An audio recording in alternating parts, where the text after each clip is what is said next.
ice has dropped on a new edition of Soccer Down Here. It's a Tuesday. It's the Tuesday Tune-Up edition, and it is a Champions League Tuesday edition of the show. We've also got lots of other things to dig into, as there is talk about Jose Mourinho's future in London with Tottenham. Jose Mourinho has spoken this morning. We will tell you what he had to say and maybe what he might have meant and what possibly some of the people inside the squad are saying to the media. Interesting. We'll get into that. We'll talk some Copa Libertadores. We will talk about the kerfluffle in Liga MX, and now we have a result that has been overturned due to paperwork. We'll get into that. We'll get into your questions. We'll talk about Franco Ibarra, the latest member of Atlanta United announced yesterday. And really, anything else that's on your mind. You want to join the show? You can tweet at us at Soccer Down Here. We have asked for your Champions League predictions for the day. Please send those in with your tweet at Soccer Down Here. You can also email us, soccerdownhere@gmail.com. You can even watch on the Twitch pitch, twitch.tv/Soccer Down Here. You can join the chat room. Who knows where the conversation will go this morning? Sometimes it's good. Sometimes we don't like to repeat. Sometimes we can't repeat what's going on in there. It's a good time, though, and you guys are awesome, and we thank you for being part of the show. Where do you want to start this morning, John? Well, I figured since Jose Mourinho has spoken, we discussed Jose Mourinho, and we have Champions League as well. Well, we're efforting kind of a new segment with an on this day kind of idea. Of course, the second day that we start to talk about this, there's really not a lot on this day. I mean, I could ask you the guitarist from Aerosmith, Brad Whitford. It's his birthday. What's your favorite Aerosmith song, John? Oh, see. Toys in the Attic. It's not a bad one. I'll go Mama Ken.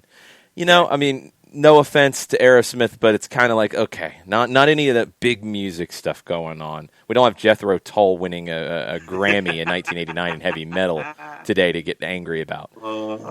Not a lot of big soccer birthdays today to discuss. No Brian Laudrup, no Tuca Ferretti. We've got Tim Parker, now of the Houston Dynamo, and no offense to Tim, but an MLS center back who is one of the best center backs in the league, moving to Houston, going to solidify that defense. Okay, but there's only so much we can go there.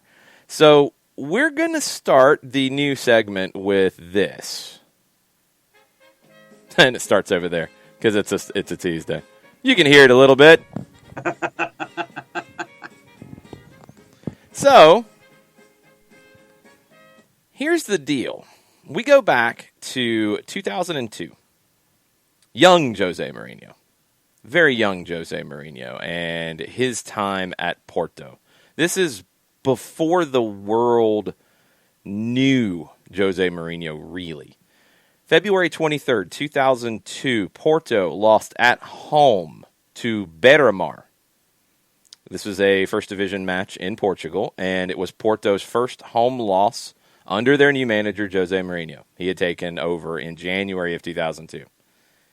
He didn't lose another home match until 2011 at all of his stops. That's insane. Uh-huh. That is insane. I believe, and I don't have it confirmed, I believe the first loss after the one on this date in 2002 was the thrashing by Barcelona in Madrid in that first meeting. Because it would have been February of 2011. That would have been after he went to Real Madrid. And he would have had some games in that season there after winning the treble at Inter and then going to Spain. I think it was Pep Guardiola's Barcelona that ended that 150-match run, 9 years, not losing at home. Well, those days of not losing at home and really not losing much at all, we've kind of lost those for our good friend Jose Mourinho. That 3-year time period of, okay, he comes in, he gets things going in the right direction, he wins trophies. then it goes south. That 3 years is getting to 2.5. It's getting to 2. It's shrinking more. And the winning's not quite the same. Yes, there were trophies in Manchester with Manchester United. Europa League's not quite the same. So, and it feels like in Tottenham, it has went south faster. Now you've got sniping. Now you've got back and forth. The milk has gone sour, and Jose's trying to clean it up today in a Zoom media availability, and it's just, like when are we going to move on? Because it's already starting to that point, and he hasn't even been there that long. It feels like. Yeah, it's sad because when he came in at Porto. And on this day in 2002, when he came in, nobody really knew what he was going to be yet. They found out really quick that he was going to modernize the game, a lot of the training methods, the way they worked with the ball, the way they didn't just run laps, the way they didn't just do fitness. Everything was with a ball. Everything had purpose. You didn't have teams train that way in a regular sense, in top teams until Jose Mourinho. And now, and this is maybe the most shocking element of it, it feels like that is one of the elements that the game's passed him by on. His training methods. And that's something that came out in an article in The Athletic today. You're starting to hear from members of the squad, we only work on what the other team can do to hurt us. We're only worried about how we can be damaged by the opposition. We don't do the work that Maurizio Pochettino did in terms of working on the attack. And working on the attack has been an issue that has been kind of dogging Jose for a while now. It's crazy how fast it went from he's revolutionizing training methods to he's outdated in his training methods. About a decade. And it does feel like the game is passing him by a bit. I do think international management would be a fascinating turn for him, where it is more about the personality. It is more about the man management. But I don't know where he goes from here, and I think his time at Tottenham is done. It's just a matter of when Daniel Levy, makes the phone call. In the amount of success that he has had, wins, etc., to this particular point with Tottenham, saw a statistic the other day that this is his worst start of his last 7 managerial gigs to this particular point in his Tottenham career. If you take the number of matches that he has managed and extrapolate that back 6-7 gigs, this is the worst start that he has had, and it has almost been in succession of the jobs that he's had that it has gotten this way. So that if you're looking for something in a numerical sense, that's the numbers that back up what we've been talking about here, that every single stop, it's taken him longer to get to a certain success rate. And right now, this is the bottom of the barrel that we've seen with Jose Mourinho with his gigs. Yeah, and look, I know Jose turns people the wrong way with some of his stances, some of his actions, some of his attitudes. But it's to a point now that this is not a knock, Tottenham fans. Jose going to Tottenham even felt like a bit of a surprise when it happened. And now I don't know if he can go to a bigger club anymore. I don't know what bigger club would give him a call at this point. And according to the Daily Mail, he might have 4 games left at Tottenham to turn this around. And if he doesn't do well in these 4 games, yeah, it's time. You've got the second leg of the Wolfsberger tie, which you should be fine. You're up 4-1. You're by far a better team. You have matches against Burnley, Fulham, and Palace in the Premier League. You should win all 4 of these matches. Mm-hmm. I don't know if he has to win all 4. I don't know. They're 9 points off a Champions League spot. They're 9th in the league. It's a problem. And then Jack Pitt-Brooks' piece at The Athletic is the most shocking element of it, in my opinion, because you're getting these comments from the dressing room, multiple dressing room sources. First, that's going to drive Jose crazy, because go back and read about his time in Madrid, and the fear of a mole in the locker room who was feeding the media things, it I think really drove him crazy. And now you've got the dressing room sources talking to the media about things. He's going to go nuts. And that's going to be a huge distraction over these next 4 games. But you're getting these issues with the players were burned out on Pochettino. I think they quit on Pochettino. Yeah. Now they're looking back at Pochettino's time like, man, I wish we had that. Pochettino worked them very hard. They did a lot of double sessions. There was a very intense workload. It's not that same way right now with Jose. And again, that's a change because that's what his sessions were known for. They were known for during his time when he came up at Porto, then at Chelsea, and then as he moved on in his career. Not a lot of wasted energy, a wasted movement, but intense. The intensity was critical. You're not getting that. And I think what jumped out to me about the piece is how they train. He says the training is largely focused not on Spurs' own game, but on how to exploit the weaknesses in whomever they are playing next. Training will be tailored towards the specific scenarios Mourinho expects to face and the mistakes he does not want his players to make or does want to trigger in the opposition. Look, training based off the opposition, that's going to happen here in Atlanta. That happens at any big team. Pep Guardiola does that all the time. It's the fact that everything is about the fear of making mistakes. And we've heard Jose go further down this road in his career where he says things like what the players told Pitt Brook. As they get closer to every game, the atmosphere is increasingly based on fears of what might go wrong and Mourinho's insistence that the players must be careful at all times, only playing out or taking risks under certain circumstances. The part that people are going to zero in on is the first part about, he's only training based off what the opposition does. That's pretty normal these days. There's nothing wrong with that. But when you're doing that to get to the second part of don't make a mistake, don't do this, don't do that, don't play this way, don't play that way. When you take it there, you're shackling your team because then they can't play. They can't be free to play. And you see some of the games that we've seen from Spurs. That's the problem. That's the issue. It's not about training just off the opposition. It is overly worrying about how they can hurt you and what you have to do to prevent that. You need to look at what you can exploit. That used to be a hallmark of Jose's teams. They would find the weakness and they would break it apart.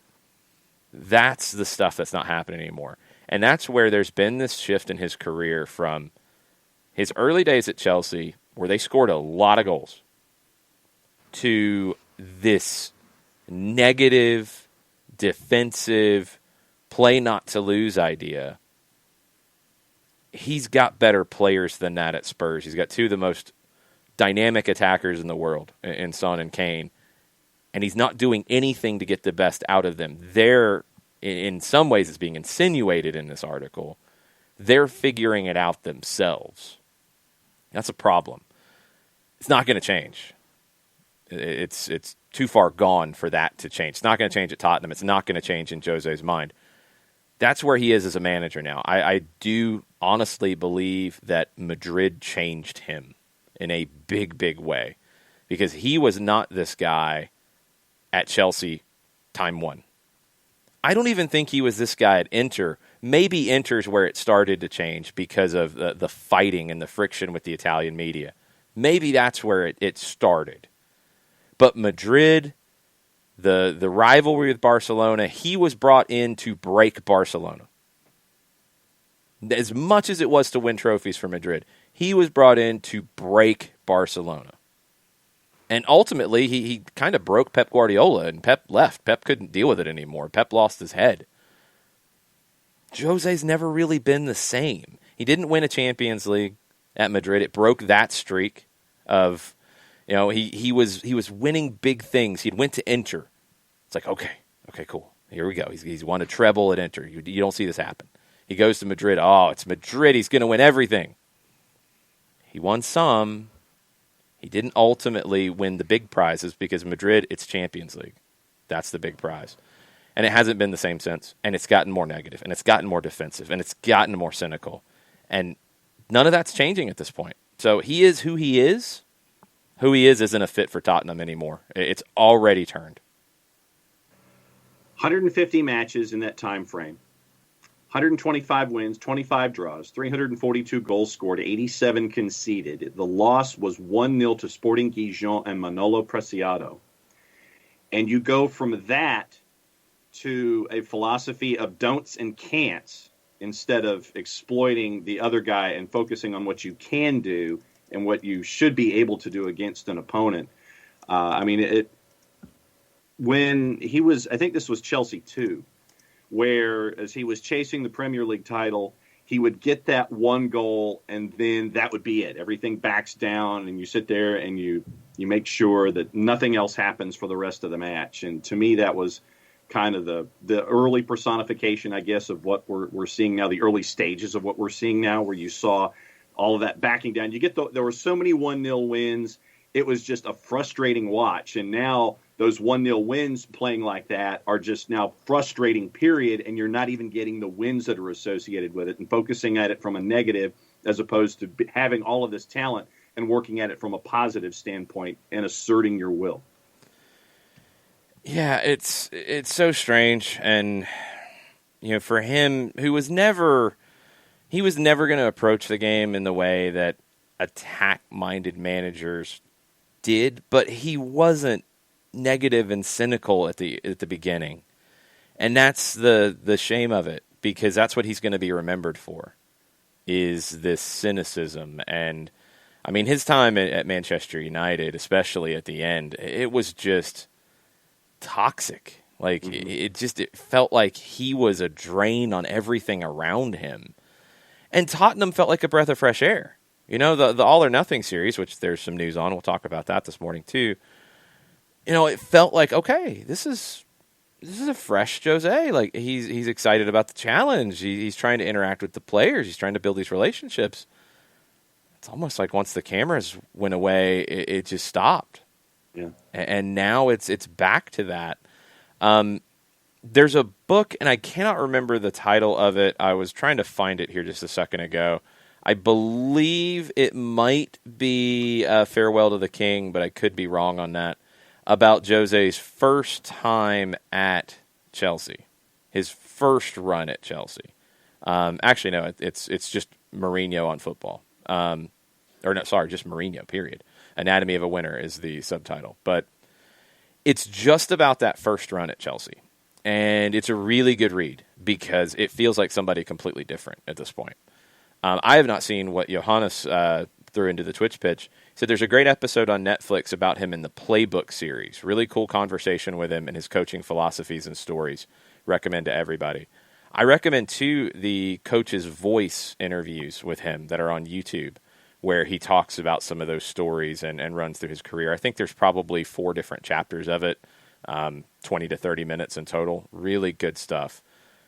He's a brilliant guy about the game, but something has changed in the way he sees it and the way he feels it, and it's turned so much against where the game is headed now. Yeah. It's just not going to fit anymore, and it's not that long ago that he broke in and went on a run like this of 150 games where he wins 125 of them at home.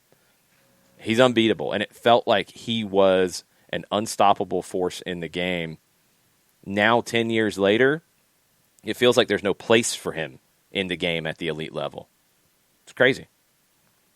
And, to your point, I think that seeing him manage a national team where it's doing things, getting folks in there quickly, managing personalities, getting something out there, getting a result, I think that's where he heads next. I honestly do. So Chiefs coach Steve says, so next level question, is Jose done? I think he may be. I don't think he's done because I do think he'll go into national team management. He's talked about always wanting to manage Portugal. I think he'll do that before he is done. He's even talked about managing the U.S. men's national team. I would love to see it. The press conferences would probably be worth it in and of themselves. And that pragmatic to a negative sense that he has started to encompass, it works a little bit more in the national team game because it is more like what it sounds like is happening at Tottenham, where there's a focus on how the manager sets you up not to lose, and it's down to the individual talents to figure out how to win. That's what national team games feel like. You don't see a ton of tactics and implementation of a philosophy at the national team level. It happens when you see, as we did with Spain, for example, in their golden generation, you had a number of players who were coming through the Barcelona school of football. So they all understood how to play that way. Okay, the national team managers could build on that and play in that way. But it was coming from the outside. You just ran with it. You do have identities as national teams. You do have national teams that the players play a certain way because of the country they're from. Okay, you can lean into that. But you're getting guys a few days before a game, outside of a tournament situation where you might have a couple of weeks of training. You're not doing the things you do at the club level. It is about the personality. It is about the man management. It is about scouting the opposition and saying, we can attack here, they can hurt us here. He can do well at the national team side of it. It can be a new lease on a career for him. But I think that's what's next. I think it is Portugal when the job opens up, and we see where it goes from there. But he will take that job before he retires fully. And I don't think he wants to be done yet, but I think he's done at the elite level of club management because I don't see him taking a Brighton. I don't see him taking a Crystal Palace. I don't see him, going to Spain and taking Levante. Like, I don't see him taking those kinds of jobs, and I don't see the Real Madrids. I don't see the PSGs. I don't see the top clubs giving him a call anymore. Is it Saudi Arabia? Is it China? I hope not, and that's not a knock on those leagues, but I hope not because he brings some good things to the game, and his personality gets attention, and you like this, and you like when he is fun Jose, and some of the things we saw in All or Nothing. You want that, and in the national team level, I'm good with that. He could go and get paid, sure, but he would then be even further into obscurity. He could still get a national team job out of that. I mean, it just depends. If he's got bills to pay, sure. I don't think it's China because I don't know if they're going to go down that road as much anymore with the big spending on managers. Yeah. China needs to go to managers who are going to stay there for 5-10 years and build, and that's not Jose. Could he go to a big club in Saudi Arabia? Sure. Could he go to a big club in the Middle East? Sure. And he could get a huge check. Would he want to do that? I don't think so, because I think stature is an important thing to him. I don't think he would do it unless he needs the money. I don't think he needs the money. So I think he probably, when the time at Spurs is done, and it could be done sooner rather than later, I think he leaves. I think he goes back to do some work on TV because he was very good. Yep. And when the Portugal job opens up, or a national team job of a strong stature, and I don't know if he'd take another European one, to be honest, outside of Portugal, but if something opens up, maybe he takes it then. But he will manage Portugal before he's done. I really feel that way. Yeah, the thought that popped into my head was that whenever his time at Tottenham comes to a close, he goes back into TV because of what we've seen from his punditry and his analysis there. It's a fun watch, and Yeah. you get to see that Jose analyze everybody else, get in his digs, gets there. He'll sit there and take his pressure shots. away. He's having Yeah. fun at that point, and when he's having fun, I mean, even in the press conferences when we've seen it, when he's having fun, his press conferences have been some of the most amazing things we've seen in the Premier League's history. Like, go all the way back to the special one, comment, and that did get twisted a little bit into some things, but you look at some of these press conferences, wow, this wasn't happening before Jose Mourinho. Mm-mm. So for him to be involved on the other side of the camera and the other side of the conversation, love it. Love it. You get him interacting with some of these folks. He was great on Sky. The clips were always something I sought out because you'd get some really good insight and you'd get something really funny out of it and really entertaining. If he goes back into that, he'll have massive success in it if that's what he wants to do. Yeah, I think that'd be fun to see him jump back into that when his time is done. I think you're right on. So Jason Nick says, Delhi is one of the leaks. You just know it. Yeah. That doesn't even get a black helicopter. That is very possibly, likely, allegedly. I don't know if he is or not, but yeah, I think that's a safe assumption that people who are not necessarily happy with Jose are the ones who are talking, and Delhi has reason not to be happy, so there you go. Is Gareth Bale? I don't know. There's been something weird going on there. I mean, Jose says he's not fit enough to play. Bale's looked good at times when he has played. He posts things to his Instagram account. He says he Good trained. Training session today. Yeah, and Jose's like, he didn't train. That's not true. Is it that? I don't know. I mean, that's another one you can connect the dots and say maybe, possibly, allegedly. It's no matter what, he's lost at least some portion of the team, and this is going to break him further because it happened at Madrid, where he was trying to figure out who the mole was in the dressing room. That's going to happen here again, I would assume, after this piece. Katie Weaver, Spurs fan. Sorry, Katie. I feel like I apologize to Alex Pacino all the time when we talk about Newcastle. I should apologize to the Spurs fans for this conversation. But Katie says, have to win those games versus bottom teams, but they'll at least have a disappointing draw in there. That's been the story. I mean, that's been the story, is Burnley. Just any of them. I mean, it could be a Palace. I mean, it could be any of them. Yeah, it's true. It's just they drop points they shouldn't drop. They just shouldn't drop some of these points, and it is a problem. And that's what's ultimately going to cost him the job. There's just no way around it. So we will keep you posted on anything coming out of London and Jose Mourinho. I was a little surprised the comments this morning on his Zoom media availability. Not too crazy. I mean, he didn't go nuts and yelling at anybody or anything. I mean, he said all the things you would expect him to say, all the normal things of he's there to work, et cetera, et cetera. He wants to get it right, blah, blah, blah, blah, blah. Nothing too headline grabbing, correct? No, nothing too headline grabbing. Antonio with a suggestion. Okay. How great would Jose be in the U.S. as the star of a potential new EPL broadcast partner studio show? If I had the checkbook, I'd throw a large check with a lot of zeros at him. Because, he'd be brilliant, and he's a known name, and he's a villain for a lot of people, but he's also loved by a lot of people, so you've got instant reaction to him. Whatever he says is going to get people talking. Yeah, that would actually be a brilliant play. If you are, and I don't know if this would sway the Premier League, but if you are an ESPN, for example, and you're trying to get those rights and you're going to write a big check to get them, when you go to the table and you say, we're going to build the commentary portion of us on ESPN FC, us on our digital, Jose on SportsCenter, Jose on First Take.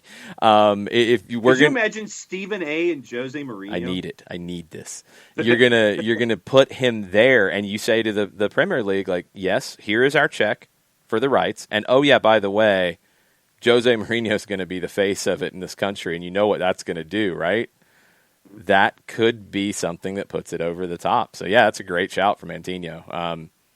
And I think he would be interested in doing it. He loves this country. He brought teams over here to train, almost every year since he was at Madrid. He's got great relationships in this country. I don't know if he'd be ready to move the family over yet. I know at one point he said he would be interested in moving to the United States when his kids were out of school, out of like high school age. I don't know where that stands right now. I'm not sure, but yeah, I could see that happening at some point. And right now would be a perfect time if you're trying to get those rights. Tafka says, I think Jose has to coach international teams from now on. He's so abrasive that format is the maximum players can probably stand him. That's where I'm at too. And I think he can still get something out of those players in those situations. So I think that's where he's headed. Not sure if there will be a stop in between, but I think that's where he's headed. We've got a little bit of a conversation right now on television. Argentina? Teise is discussing Lautaro Giannetti, and putting a little bit of pressure on Velez to go is where things stand with this conversation about Lautaro Giannetti leaving Vélez Sarsfield, coming to Atlanta United. We know the conversations started. Felipe Cardenas of The Athletic had this first. It's been confirmed that there's been conversations by Cesar Luis Merlo, by Herman Garcia Grova. All the talk, everything kind of stopped. Okay. Now, he is... Merlo tweeted this morning, he trained differently, trained apart from the squad, is probably the best way to put it. No agreement yet on the deal. There were some reports about back and forth on dollar figures and numbers, etc. It happens all the time in these things. But Merlo said the player is pushing to go to MLS. El futbolista presiona para marcharse a la MLS. That's what Teise is reporting right now as well, and they are talking to somebody who is outside the training facility at Vélez. So this one, I think people assumed it was done. It's not there yet, but the player wants it now and is pushing to get it done. But on the Vélez side, and this is the hard part for them, window's closed. They can't bring in anybody else. They've got Copa Libertadores football to play. You don't want to lose your captain and one of your top center backs now where you can't replace them to do that. They're going to try to command top dollar because they have to, but they also really don't want to lose the player. So this might be a little more difficult than it appeared last week. Yeah.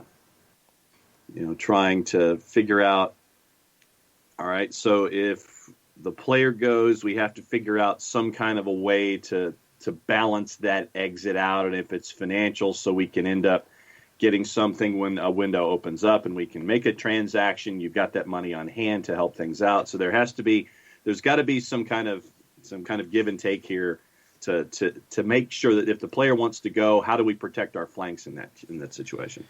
Yeah, and it's just hard because of the timing, and that's what Vélez is going to point to. We can't afford to do this right now. We need a run in the Libertadores. We need to be at full strength, and they don't have a ton of depth at center back. I don't know what's coming up at Vélez in terms of the academy, but just on their primary squad roster, when you take a look at a site like Transfermarkt to get a sense of where things stand, Luis Abram, top player, 24-year-old Peruvian, valued at $7.48 million. Okay, he's there, good. Giannetti, valued at $3.3 million. Okay, that's your starters. You've got Emiliano Amor, 25 years old, valued at just under $1 million. You've got Matias de los Santos, who came in from Colombia, 28, $770,000 is what he's valued at. You've got Miguel Brizuela, 24 years old, $440,000. It's a big drop. And that's it. You've got outside backs. You've got some defensive midfielders who could probably drop in and play some center back. But that's it. That's a big drop.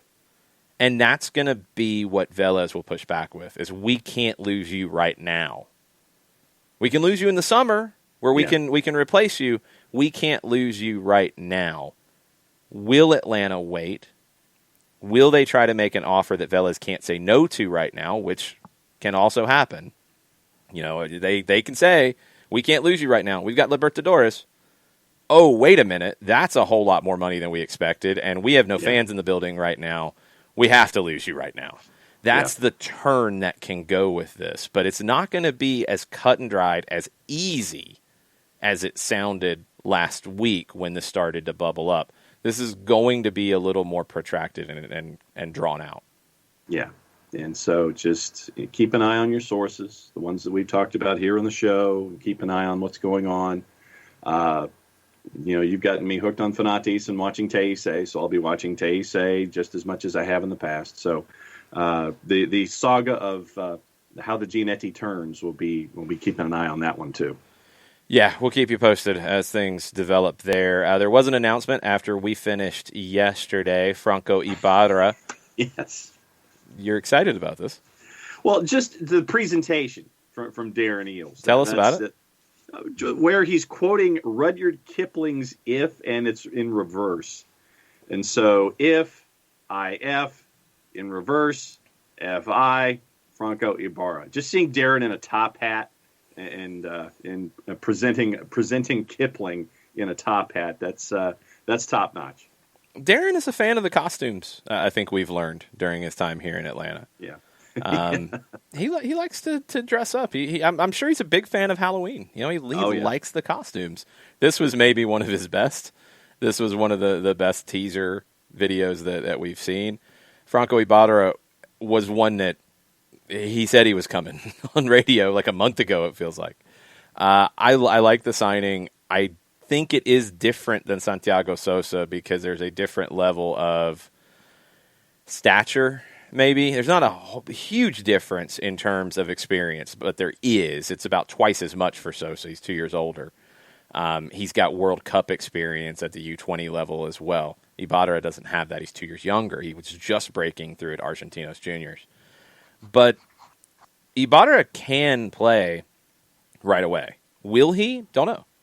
A lot of it is going to be the fit of that midfield, and you're going to see different fits for different opponents.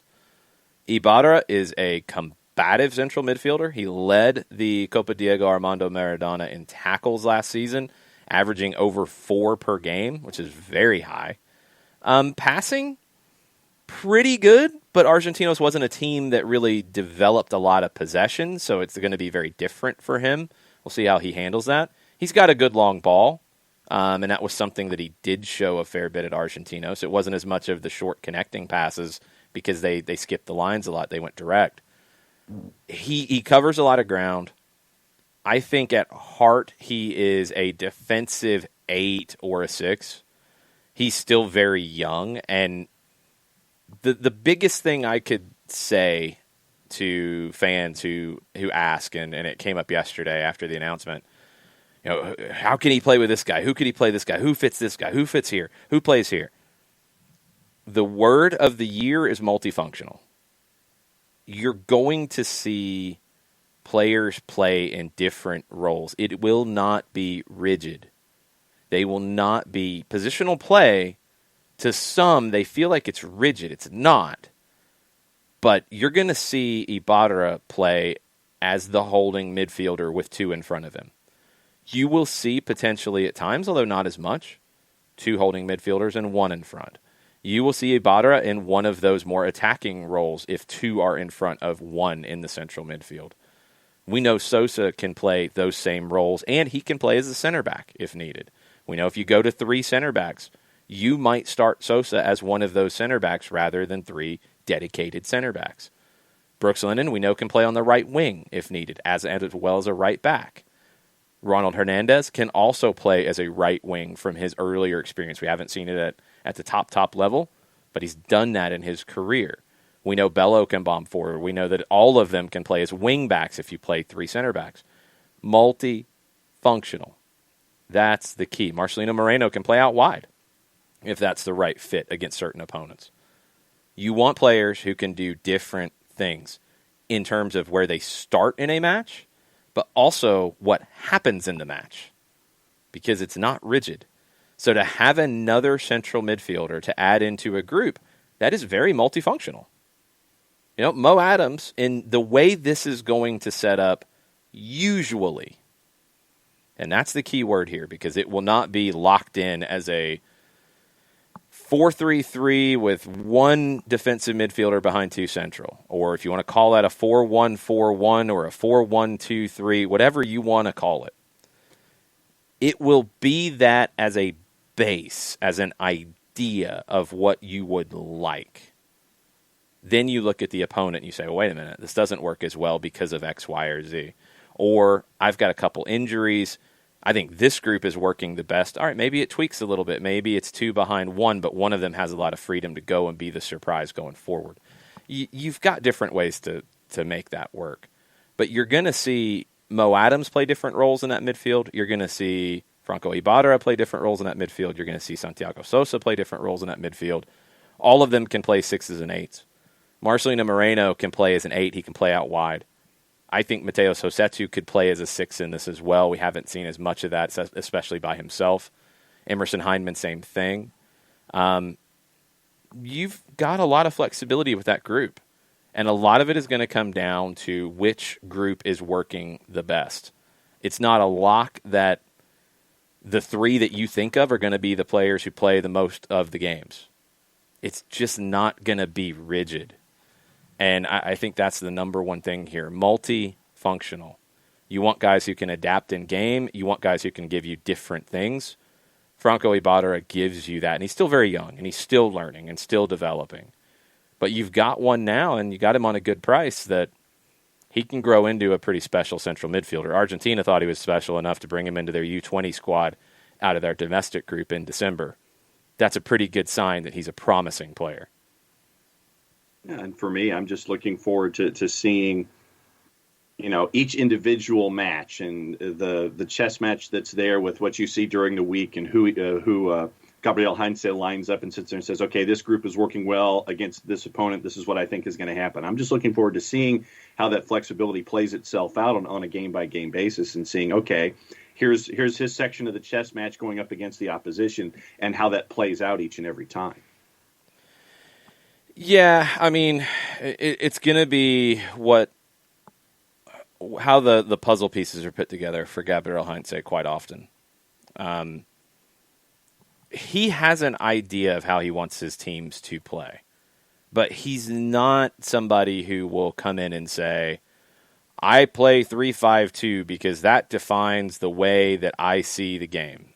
Right. No, the way that top guys see the game is not based off the formation.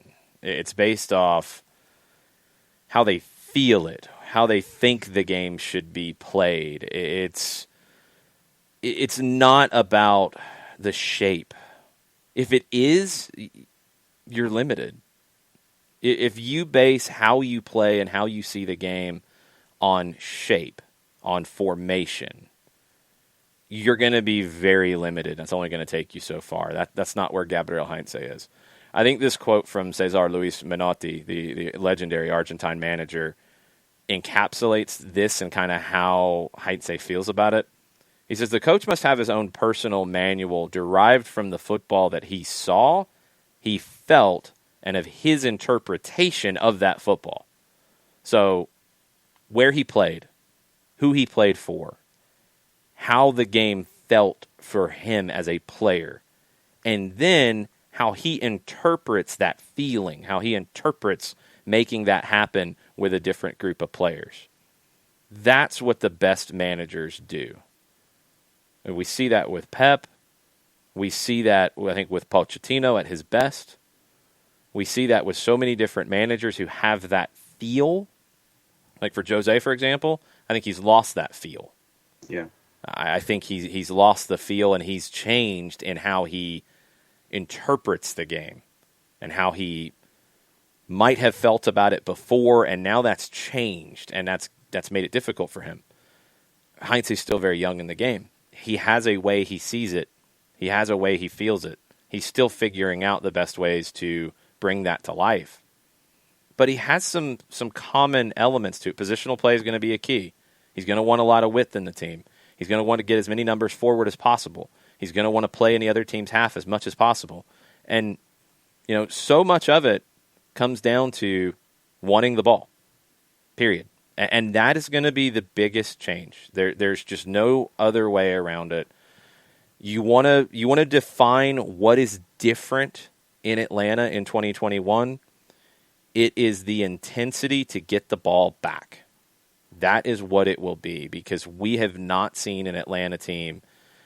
You can have a different memory of the Peachtree Press idea that Tata Martino had, honestly, pretty early on in 2017 and went away from it as time went on.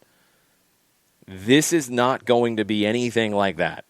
This is another level. This is completely different in the way he sees this aspect of it.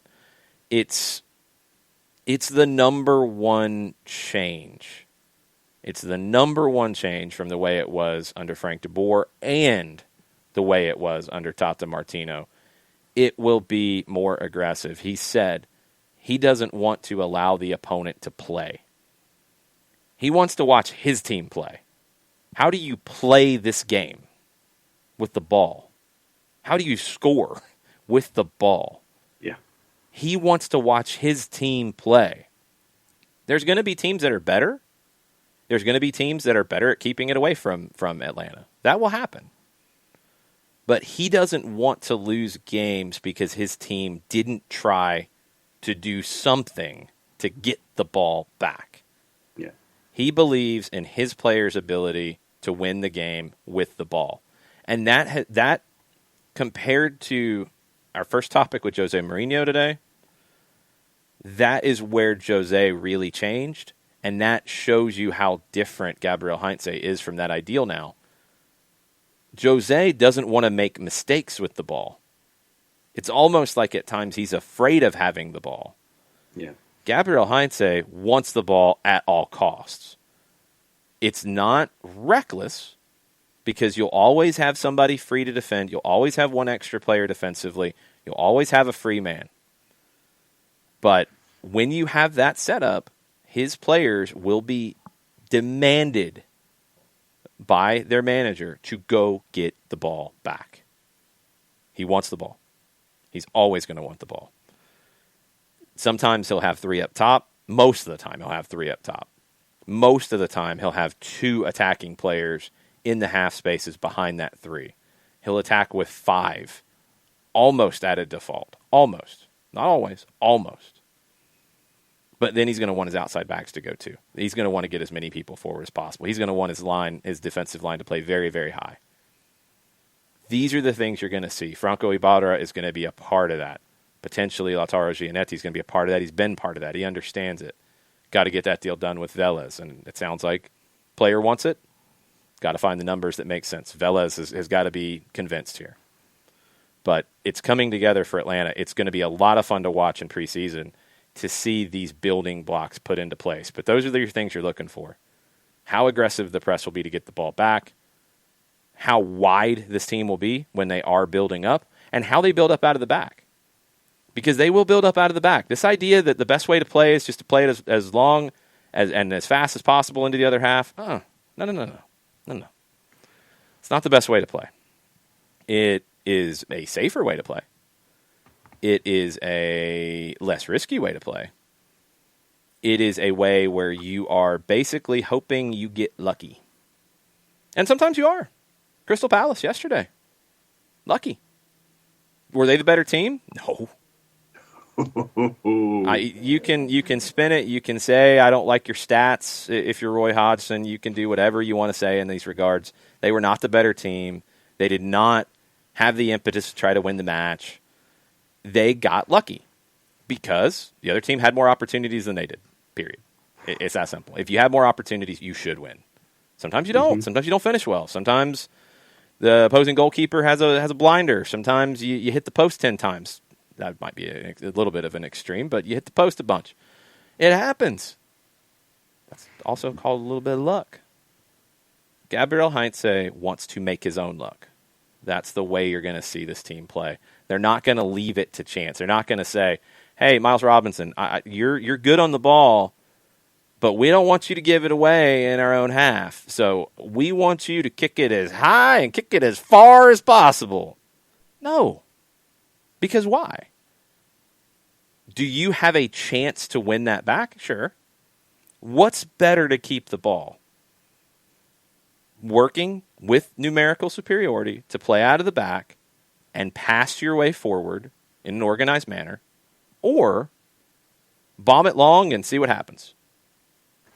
The first one. Yeah, I mean that's the way it is. And when you go back to the principle of I want the ball, I want my team to be able to play, I don't want them to be able to play. You don't want to leave it to chance on if you have the ball. So this team will build up out of the back. That's going to be something to watch for too. How they do it, the ways they do it, because there will be different methods to it. These are your things once we get into preseason, and preseason's coming. Games are going to start coming up here soon. You're hearing schedules around the league. You've got a tournament in Tucson that you're going to be able to watch games from. Hopefully, you have in the past. Other teams will be streaming games. Excited for the updates on Atlanta's preseason schedule, where I know the plans have been to get some games available for you guys to watch. So these are the things coming, and it's exciting to dig into this level of it. Silly season's fun. Rumor and innuendo's fun. Telenovelas in Spain are fun. It's more fun to talk about the game and to try to understand how a young, up-and-coming manager who is incredibly well-regarded worldwide is learning on the job in our city and in our league. That's going to be a lot of fun to follow this year. Ezra Packham on Twitter this morning is asking, he says, if Ibarra can be a good player for the team for the future, our front office has something to be so proud of. The ability to find someone who has only a few games under their belt and see the potential is so special, and our front office could nail it with this move. Absolutely. I mean, it could go so many different ways. I mean, he could play 30 games this year. He could play 15. He could replace Sosa when Sosa plays 2 years and does really, really well and is sold to Europe for a large amount of money. He could step right in and be that player, that kind of player. I mean, he's a little bit different characteristics, but you get what I'm saying.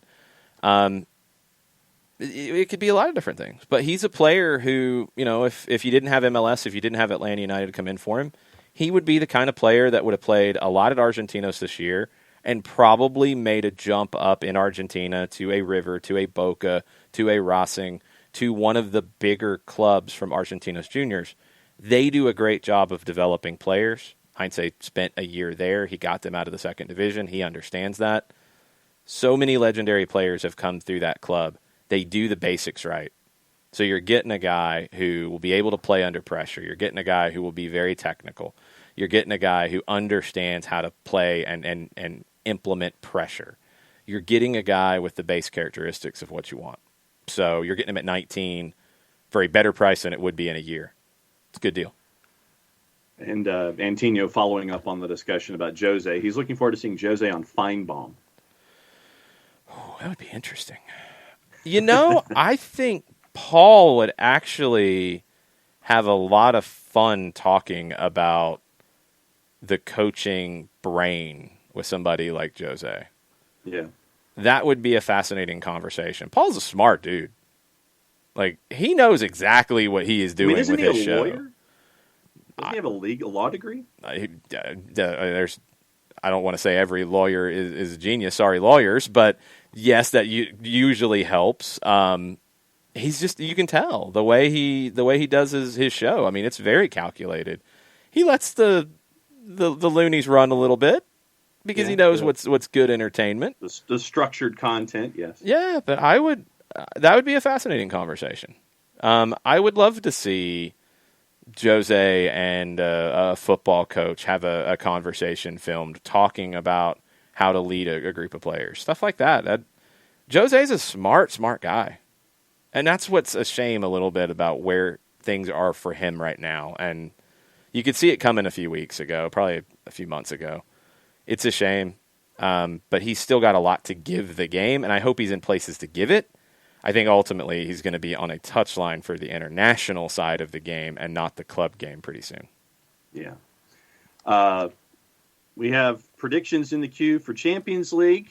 Nathan Pugh had his own on this day for his plucky upstarts that's in the queue. Kefsey with comments, and so we got some folks with a variety of topics this morning here on Tuesday Thoughts. Man, got a lot of people talking on the Twitch pitch. I was unable to keep up. It happens sometimes. Sorry, I also get on tangents sometimes too. If you are new to the show, yes, you probably know that happens a lot. I do tend to ramble on these things that I'm passionate about, and I think Gabriel Heinze is going to do that to a lot of people because his passion is going to be very, very evident, and we're all going to be watching it play out. And it will be exciting to see somebody who thinks about the game in that way, and will talk about the game in that way in this city where I don't know, and in this league maybe is a better way to put it, because I don't know if we've had a manager like Gabriel in this league who will analyze, who will, I think, philosophize about it, who will romanticize the game as well, but also do it with personality. Like he's going to be really, really interesting. And I want to see how the media portrays him. I want to see how they get along with him. He had his battles in Argentina because you have a different style of media. You have a very different mentality of the media there. Will it be better here? Will it be different? We don't know yet. But I hope that the way he sees, and most importantly, the way he feels the game comes through. And that's what I'm waiting to see and hear and try to get a sense of. I'm excited. I'm really excited to see this all can play out. And he can jump out on the training pitch with the guys tomorrow. Mm-hmm. The date, he's free to not be maybe hiding and watching from afar if that was happening. He's got allegedly. The binoculars off to the side, Black the other side of the road. Yeah, totally. He's leaving notes on the field of, hey, work on this today. Whatever. Tomorrow he can be on the training pitch with the team, and it will be, I believe, the first official training session that he is able to do with the group. And it's going to be fun to watch this play out. It will be an exciting story for a while here in Atlanta. Can't wait. Yeah, and there were two words that you just mentioned that struck with me, philosophize and romanticize, and attach to the emotion. Those two words for me, I'm looking forward to hearing in how, in the press opportunities and in the all those opportunities that he has to explain what's going on and to express what's going on with what is going on with Atlanta United. The philosophy and the romance that are attached to it, the emotion and the soul, I think were two other parts that I'm looking forward to just hearing and seeing in his presentation this year. Well, the soul of the game at Crystal Palace is very dull. Ugh. And the comments that you got out of Roy Hodgson yesterday are in direct opposition to the kinds of things you will hear on this side. A couple quotes from him in their 2-1 win. First off, Christian Benteke, fourth winning goal in the 90th minute or later in stoppage time in the Premier League. Nobody scored more. Would have never guessed that. It was a great goal, really well taken. But Hodgson afterwards, because there was a lot of talk about 25 shots to 3, and et cetera, we get so hung up on statistics these days. The game is decided by goals. Goals are a question of how well you take your chances and defend theirs. Sure. Until there are prizes for corners and touches in the box, it's very important we keep in mind that results are borne out by goals you score and goals you don't concede. I get no satisfaction when we lose and we have more corners or touches in their box. It's that last line. That sums up that mentality to a T. Nothing else matters but the result. Nothing else matters but the result. That's what these kinds of managers say, directly or indirectly, like this one. Mm-hmm. That is so opposite from what a Marcelo Bielsa, a Pep Guardiola, a Gabriel Heinze will say to you. Do they like to lose? No. Does it drive them crazy? Yes. Do they analyze and analyze and analyze why they lost? Absolutely. But yes, you do get some satisfaction when your team plays well. Because if you have more corners, and corners is not really the best way to put it, if you have more touches in the box than they do, you're creating more opportunities than the opposition. If you are in their half more, you have better chances to win. Generally, most people would say you're playing better soccer if you're doing that more. So yes, you should take some satisfaction from that. Does it override losing? No, of course not.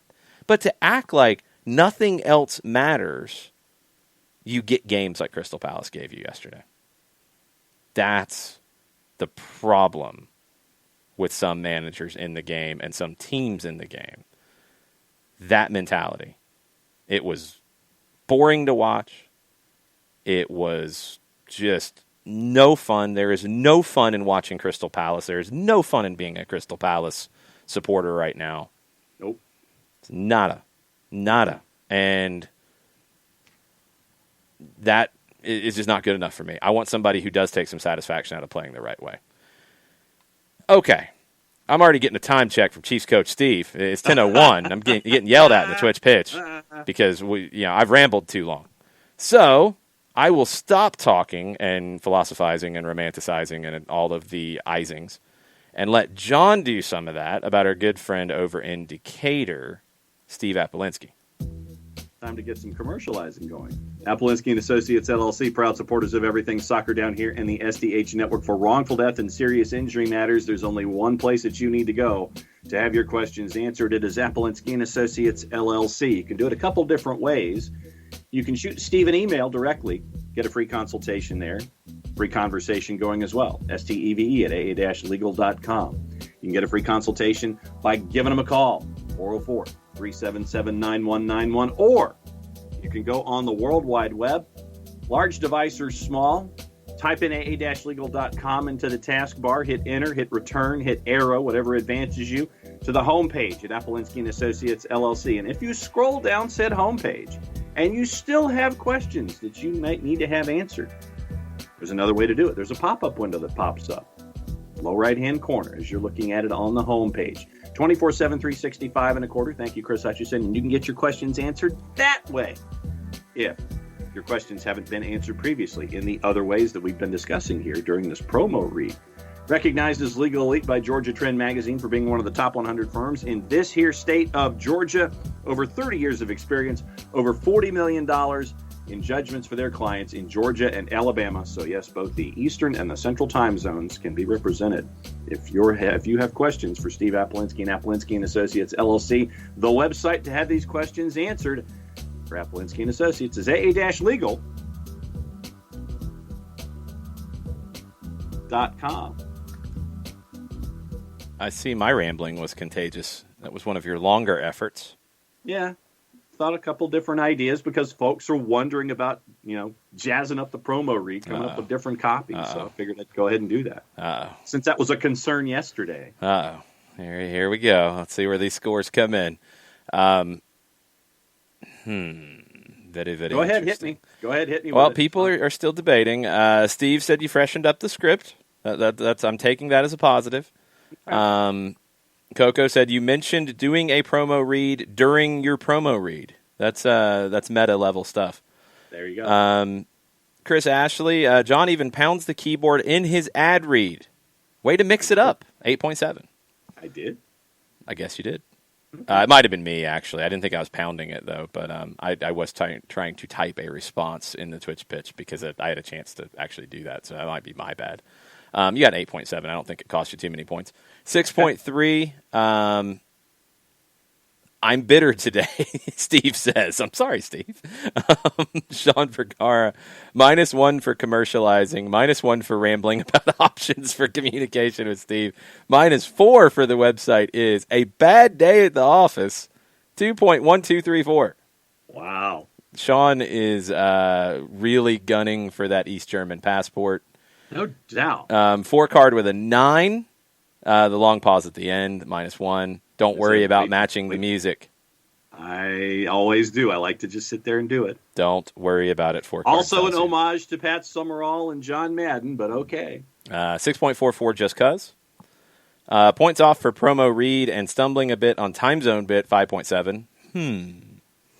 Appreciate the changed wording. It was getting stale. A 9 just for the effort. Wow. Not bad. Bit long. The Central Standard Time love gets me every time from Perfect Tommy, 8.7. Nice. 6.2. Mentioned you were doing an ad read. Didn't point to either corner, so that's a plus. But some folks like the meta, and some folks don't, apparently. Yeah, I mean, everybody's got their own tastes. South Georgia's got their own scoring scale. It's a 23. I don't know what that is. Well, that's like the Willie Nelson. That's like when Willie Nelson bought the golf course. And Willie Nelson bought the golf course? Could you be a little more specific? Well, so Willie Nelson buys a golf course, as you know, when he was more solvent than he has been, say, the last decade. Why are you questioning Willie Nelson's finances? No, the IRS is questioning Willie Nelson's finances too. Willie's okay. Let Willie be Willie. Why you got to throw shade at Willie? I'm just saying what's been going on. So he bought a golf course when he had more money, according to John. And so he does an interview, I forget, it was like with Entertainment Weekly or something like that, and they do it out on the golf course. And they ask him, it's like, okay, well, so Willie, do you play golf? He says, well, I'm just kind of picking up the game. And yeah, I got a par on this hole yesterday. And so the guy asked what the par was on the hole. He says 23. He owns the course. Yeah, and that's what I'm saying. It's like, Yeah. so when you own the course, you make the rules, and that's what it's all about. South Georgia doesn't own the course, though, so your story made zero sense. But once again, it's like it's their rules, and so they come up with their own scale. That's what I was getting at. Big reach. Okay. Anyway, Abby, 7.81. Abby's running around doing lots of different things, but keeping up with the show and was in for the read. 7.81 for the music in 1981. And thank you, everybody, who sent in your top 5 in 1981. Lots of good stuff. Yes. I will be putting together a 1981 playlist and having it on random later today. Thanks to you guys. Sean says you're losing the squad like Jose does. Wow. I would disagree, Sean, because Jose would not have freshened up the read. He would have kept going with the safe read. John did freshen it up. He did take a chance. Or I would have just done a very, very short read. I'm trying to bail you out. You don't. You're gonna mess it up. Don't. I'm trying to bail you out here. I got your back. All right. You freshened it up. Jose would not freshen it up. So, Sean, your comparison is incorrect, sir. He took a chance. Jose is afraid of chances. Maybe Jose needs a dog. Maybe he does. Chris Ashley says you were. When you were talking about the enter-return key, you were punching the air with your finger, so you were miming pounding the keyboard. That's what makes sense. I thought my keyboard was quiet. I try to type quietly, so anyway. Let's see. Coco doesn't understand the scoring system from South Georgia either. None of us do. We just see what happens. You never know. Yeah. Yep. Ragamuffin was going to give you an 8. After VAR, you are offside and no points. Okay. 8.5 from Huntsville, Alabama, another Central Time Zone listener. Very nice. Brad Martin, 2. You the man. Coco does not have the VAR system in his scoring system yet. 4Card says, don't worry about other people's money, -5. Talking about Willie Nelson's finances, man. Solid 8 today. So pretty good. You did have the really low score in there, but pretty good in general. Well, we always know that the East German judge is going to pop up in there somewhere and come up with some random low number. I'm waiting for my negative from the East German judge. It's true, and it'll probably happen. We got to talk about Champions League today because it is back. UEFA Champions League, 3 o'clock. CBS All Access is your place. 2DN and their family networks have the games as well. You've got 2... I think both compelling games today. Lazio hosting Bayern Munich and Atletico Madrid not hosting, but hosting in air quotes, Chelsea. Do you remember where they're playing? Is it Bucharest? They are in Bucharest. Absolutely correct. That is a game that I thought would have been an easy one to pick not long ago and has become harder with Atleti's little bit of a dip and Chelsea's little bit of a rise with Thomas Tuchel. So let's go back through our predictions from last night. Do you have that handy on one of your 543 different legal pads? You took it off of the legal pad, and there's a microphone there. You don't have to do that. We will get to yours, Chris Ashley. Do not worry. It is coming. Atletico Madrid, Chelsea. What were the predictions from the Soccer Over There crew? You, sir, chose draw. Yes. Nick chose Atleti. Yeah, I would have been Jarrett chose Chelsea, and I chose draw. I would not have been Chelsea. I would have picked Atleti before this little dip in form. And if they were at home, I think I'd more easily choose Atleti here. Chelsea's been better. I think they're going to be hard to beat. I think this will be a very tight series. 2 very good managers. Both teams are good defensively. I think it's going to come down to 1 goal. I think it's going to come down to the second leg. I think it's a draw here. The other one, the other match, Lazio and Bayern Munich. What did the crew think of that one? You said Lazio. Yeah, I went out on a limb. I've been swayed by Bayern's poor performances as of late. Nick said draw. Jarrett said Lazio, and I said Bayern Munich. Bayern's got 17 players that made the trip, so I'm not very high on Bayern. I could see them somehow getting a draw. I just don't think they really do well in playing for a draw. So I think Lazio does take care of this here, and I think they get the win in the home leg. But I don't think it's a blowout, and the door will be open for Bayern in the second leg. Here's your juice boxes, and they have flipped Okay. since we discussed this on Soccer Over There last night. Last night on the show, Atleti was a plus 175, the draw was a plus 204, and Chelsea was a plus 191. This morning, Atleti is now a plus 196. The draw is now under plus 200, and Chelsea's at a plus 177. So everybody's jumped on the draw. The action on the draw has brought that number down. Mm-hmm. That's my guess. That's my interpretation of the situation. Yes. And Lazio and Bayern has shifted a little bit as well. Lazio last night was a plus 348. Your draw was a little north of plus 300. And Bayern was a minus 130. Because of what you were talking about just a second ago, Bayern is now down to a minus 119. Your draw is now plus 292. Lazio is down to a plus 323. Okay, now I'm going to do a couple bits of house cleaning here because people are asking about the Excel spreadsheet. You are going to input the picks from last night into the spreadsheet, if you can figure out how to do a spreadsheet. And you are going to lock in the numbers from last night when the picks were made. No doubt. Yeah, that's how I'm playing it. That's how it is. I'm a selection.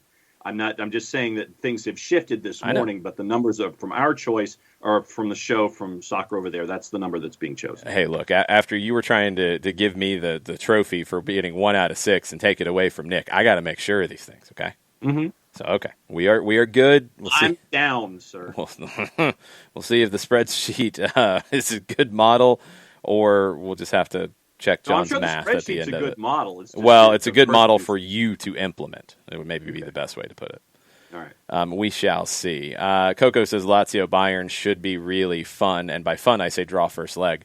I think Lazio is going to go for it because they're playing a wounded team. I think you got to go for it with everything if you are Lazio.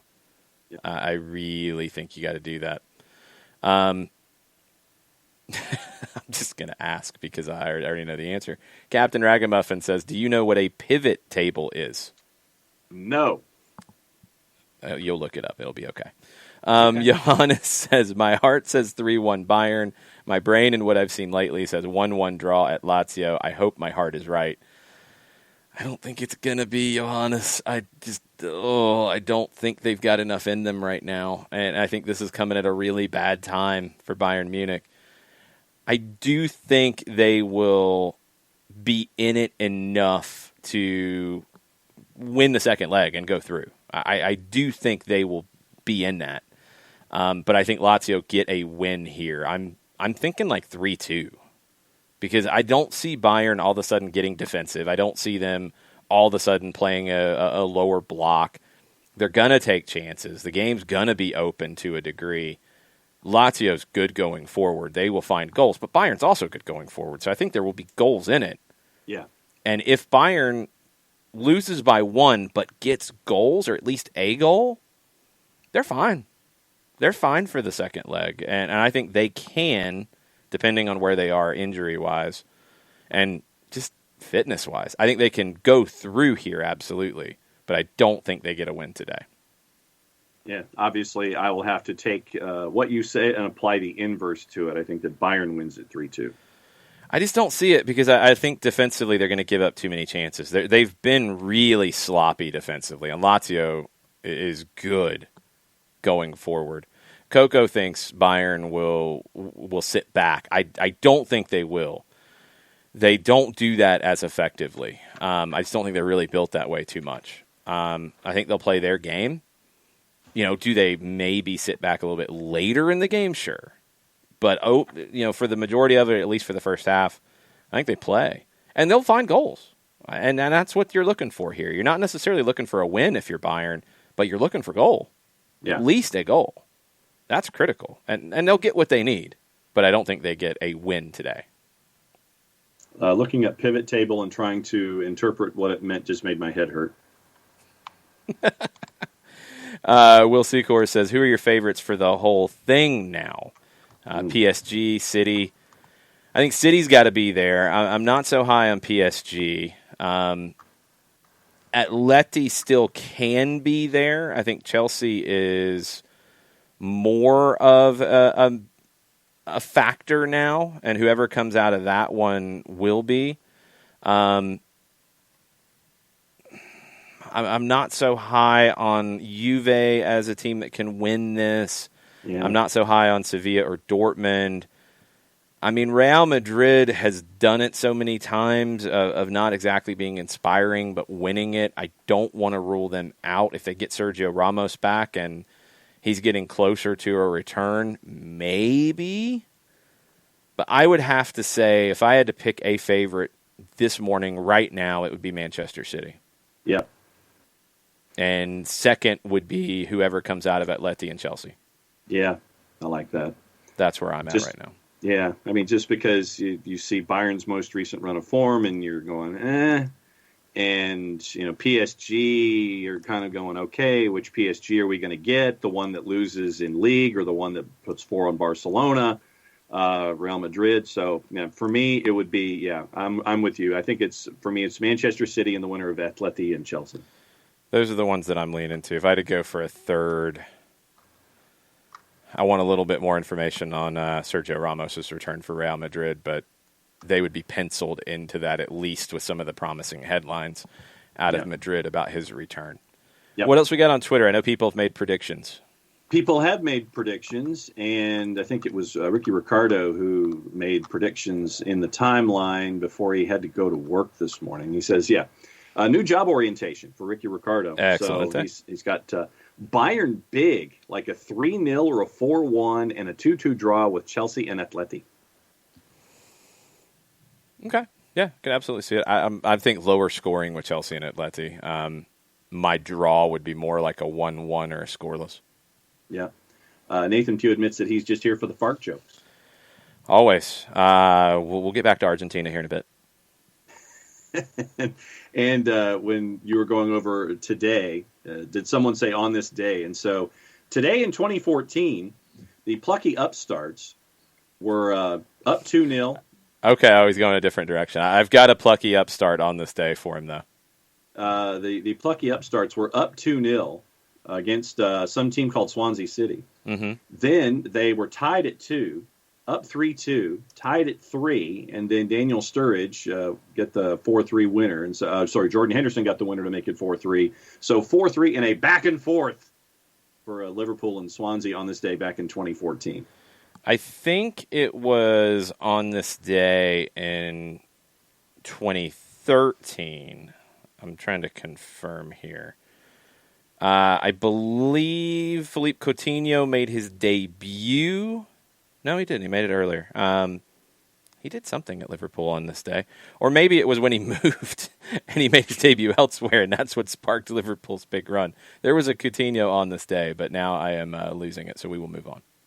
Kefsi says, I hear you at Sock over there, at Soccer down here. Weston McKennie is a fantastic player and will be a great captain. I think so, too. I think he's got that personality. He's a leader. He's a leader that rallies the troops. I mean, he'll get better. Like, we get a little too worked up, and maybe it's because of some of the way that the youth game is talked about here. We get really too worked up about people picking up cards or people being angry on the field. Yeah. That's the game. Somebody kicks you, you're going to be angry. The referee does something that you disagree with, you're going to be a little ticked off. You're going to show some emotion. I want players to show emotion. Some see that as a negative. I see it as a positive. McKennie will learn to harness the emotion a little bit better as he gets older, which we all do, and he'll be a great captain for the U.S. men's national team. I really believe that. Jason Nix has a Liga MX topic for the morning. Mm-hmm. He says, did you see this from the ref getting in the middle of the play from the Cruz Azul Toluca match, blocking the shot, then acting like no big whoop? Well, there's nothing you can do. I mean, we mentioned that yesterday in the rundown. There's nothing he can do there. He can't award like the goal because it didn't go in. All he can do is do the drop ball. Like, I mean, at that point, like, he's massively screwed up. Everybody knows that. He knows that. He doesn't have to like give a mea culpa to everybody on the field. He's got to try to move on. He's just got to try to move on and deal and try to keep some semblance of respect from both teams. And it's kind of hard after something like that happens. There's just nothing else he can do. I don't know what he was doing there in the first place. Like, I don't know why he was in the path of that shot in that manner. That was the one that threw me. But great use of the heel to sweep the ball away from the net. He had no idea what was going on. He didn't do anything great. He was running away. Good grief. That's like somebody who scores off their backside like they meant to do it. Yeah, meant to do that. Rich Ransom missed the discussion on soccer over there last night about the Big Six in the Premier League, wanting to know if it's based on the past 5 or 10 years or still based on fan popularity. Everybody does it differently. The conversation came up last night on the show about on revenue, and that's probably really where it started. Then it bled over into performance. Some people look at it as popularity. Everybody has their own feel. I don't think Tottenham's part of the Big Six anymore. And that's not because of Jose. Like, that's just, I think, where it's trended. I think Leicester has put their way into that Big Six. And if you don't want to drop Tottenham from it, then it's a Super 7. I mean, whatever you want to call it, have fun. But Leicester is absolutely part of that discussion now. They're not in revenue. They're like 9th in revenue. But in terms of performance, which is ultimately what we're here for, they've got to be part of that conversation. So if you don't want to drop Tottenham, fine, because of the revenue and how big of a club they are, then it's a Super 7. It's not a Big Six anymore. Leicester can't be left out of that anymore. And then Jonathan Sanders wraps up what's going on Twitter, where apparently Ocho Cinco was watching the match yesterday. Ocho Cinco's a huge soccer fan. He watches a lot of games, yes. And he says, IU, Townsend, and Eze are fun to watch. Zaha is out. Do y'all even like soccer or just pay attention to the big clubs and big names? So Jonathan says, Palace not fun to watch? Ocho Cinco disagrees. Chad, come on, man. Really? Give them credit for getting a win without Zaha. Absolutely. Yeah. They won the game. They got the 3 points. They didn't really need to because they're not really going anywhere, but they got to win. That's good. It was going to be difficult. They're missing their best player. Okay, they hadn't scored without him until this, so okay. No, that's not fun to watch. No, it's not good soccer. No, It's not. If you want to argue that it is, I would love to see how you feel about Atlanta United, how you feel about San Jose this year, how you feel about DC this year, where it will be the polar opposite of what you saw from Crystal Palace yesterday in terms of the mentality and the philosophy. And do you not like that? Like, if you just like the game and you like the stories in it, which absolutely, I get it. Like, you can enjoy a bad game because you're happy for a player, or you're a fan of the team, or you're happy about Benteke getting the opportunity and scoring. Like, there can be things you take out of it that are positive. But if you like that and you don't like a team that is more open, a Leeds, for example, today at 1 o'clock, we'll talk about that here in a second. Yeah. If you don't like the other, if you like Crystal Palace and you don't like Leeds, I probably can't have a deep soccer conversation with you because it's going to drive me insane. Sometimes you got to play that way. Atlanta United went to Yankee Stadium in 2018 and played in that kind of way at the beginning because they had to. It was a 2-leg. They had to go up there and get a result. You knew you only had 45 minutes of Miguel Almiron in that, and you knew you had just got run off the field in Toronto the week before. You had to go up there and be more negative. And it worked. And you opened up as the game went on, and you had some opportunities. That's fine. Situations dictate these things sometimes. Situations, in general, have not dictated Crystal Palace playing that way. It's not like they had a total departure because Zaha's out. They are who they are. Roy Hodgson is who he is at this point. It is bland. It is tasteless. It is John's pasta without salt. It is oatmeal. It's John's pasta without salt. It's oatmeal. It's John's rice without salt. Do you make rice? Out of the microwave. It's John's microwave rice. That is Crystal Palace. Just put a little butter on it. It's John's microwave rice without putting the butter on it. You just put the butter on top of the microwaved rice? No, like it comes out of the microwave because it's in the pouch. That's what I'm saying. You microwave it, and then you just put it in a bowl or something or on a plate, and you slap the butter on top. Yes. That's exactly what I do. It's high level stuff. High level. No other seasonings, right? No. Maybe pepper, but that's about it. So maybe John's pasta with no salt is Crystal Palace. Maybe John's rice with butter and a little bit of pepper is maybe Brighton. Burnley? Maybe Burnley? Yeah, it's not right. Brighton actually does try to play. They just have some horrible luck finishing and some bad finishing. Yeah, I gotta continue to think on this, but I'm going with your pasta with no salt as Crystal Palace. It is bland and leaves you wanting more. Okay. Well, unless you don't want more. No, wanting more in terms of actual taste. But what if you don't want more of that garbage? You want to go get more of something else to eat. All right. You are wanting more in life after eating your pasta. That's where it is. All right. Just like you are wanting more in your soccer life and your soccer heart after watching Crystal Palace. Oh. You are not necessarily wanting that after watching Leeds. Yes. Leeds plays today. They have a Premier League match at 1 o'clock hosting Southampton. What are the numbers on the Leeds-Southampton Premier League match this afternoon at 1 o'clock? Leeds is a plus 134 at Elland Road. This is once again courtesy of our friends in the composite at Odds Portal. Your draw is a plus 252. Southampton is a plus 209. Southampton's been pretty crap lately. That they have. 7 games, no wins.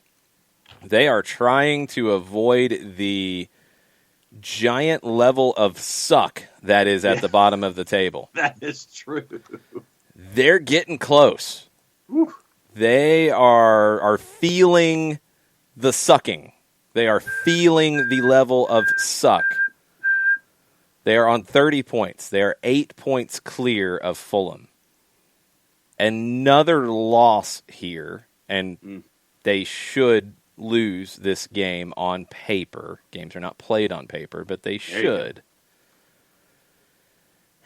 They're not quite in there yet, but they're getting really close. Brighton's in. Brighton has been pulled into the deep end of suck. Burnley has a hand on the outside of the pool.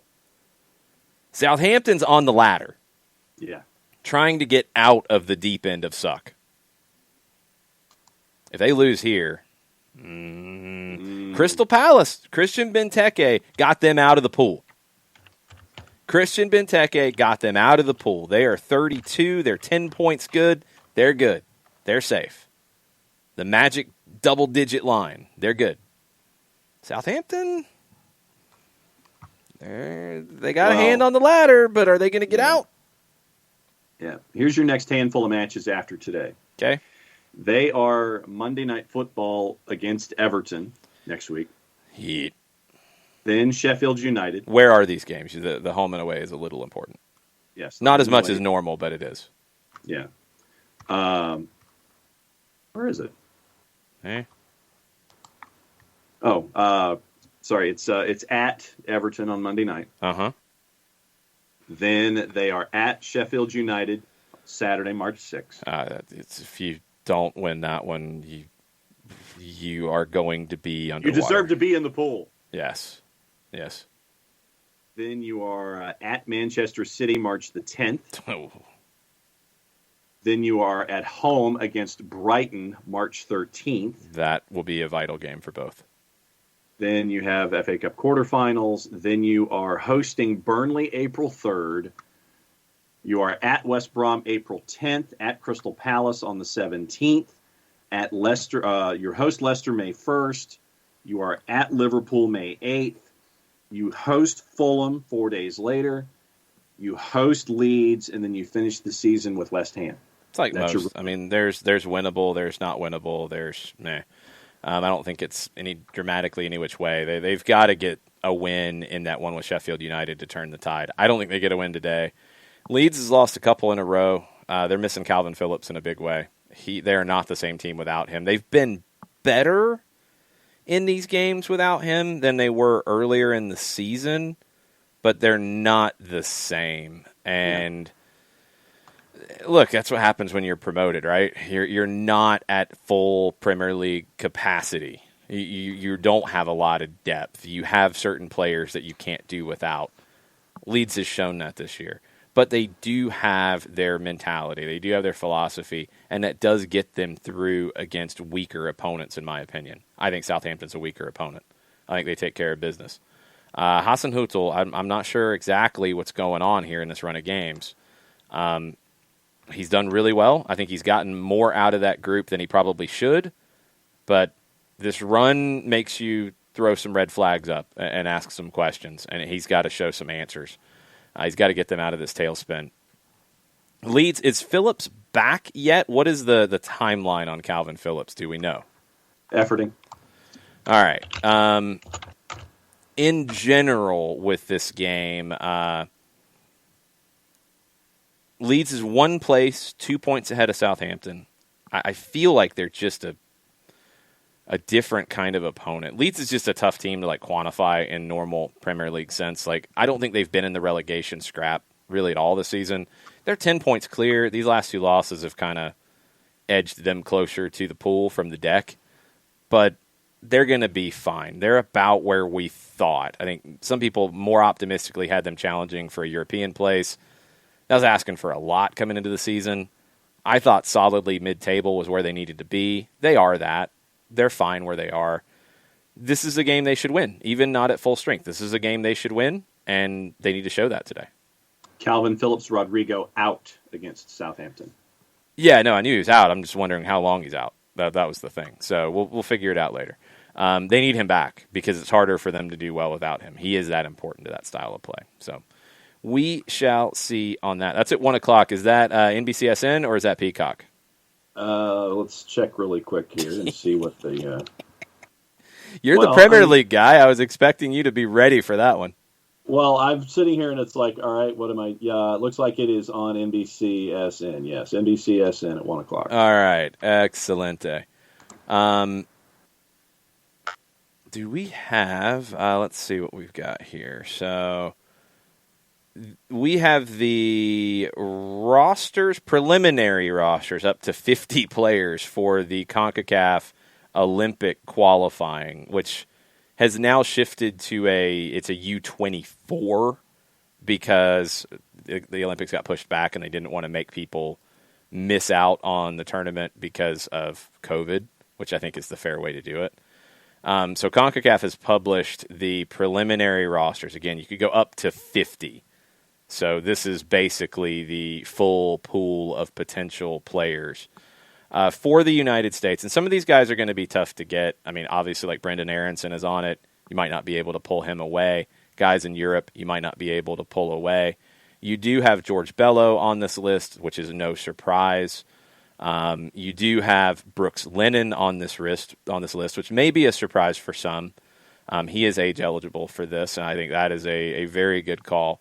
You have Miles Robinson on this list from Atlanta United. That's your 3 Atlanta players in this overall list. We're not going to go through the full 48 players that were submitted on the U.S. side. I do want to jump in quickly, though, to Matt Doyle's piece over at MLSsoccer.com about the depth chart and what it looks like. And we're going to run through it quickly. It's at MLSsoccer.com. Definitely recommend it. I love when Matt jumps into these kinds of pieces. Goalkeeper, he's got it down to JT Marcinkowski of San Jose, Matt Freese, David Ochoa at Real Salt Lake, Brady Scott at Austin, CJ Dos Santos at Benfica B. I don't know if Dos Santos actually made it onto the list. He did not. Unless they put him under Santos. He did not. So Marcinkowski has a good bit of experience. I really like David Ochoa, but after his Real Monarchs run, he hasn't seen as much time. Maybe it's a little early for him. Marcinkowski as the number one makes total sense. We've seen him a decent bit for San Jose. I think he's probably the starter going into the season for them. Yep. Left back, Doyle's got Vines ahead of Bello, and then Marco Farfan and Chris Gloucester. It's down to your preference. I think Bello is right there with Vines. I think Bello gives you more going forward than Vines. I think Vines is probably a little bit better defensively.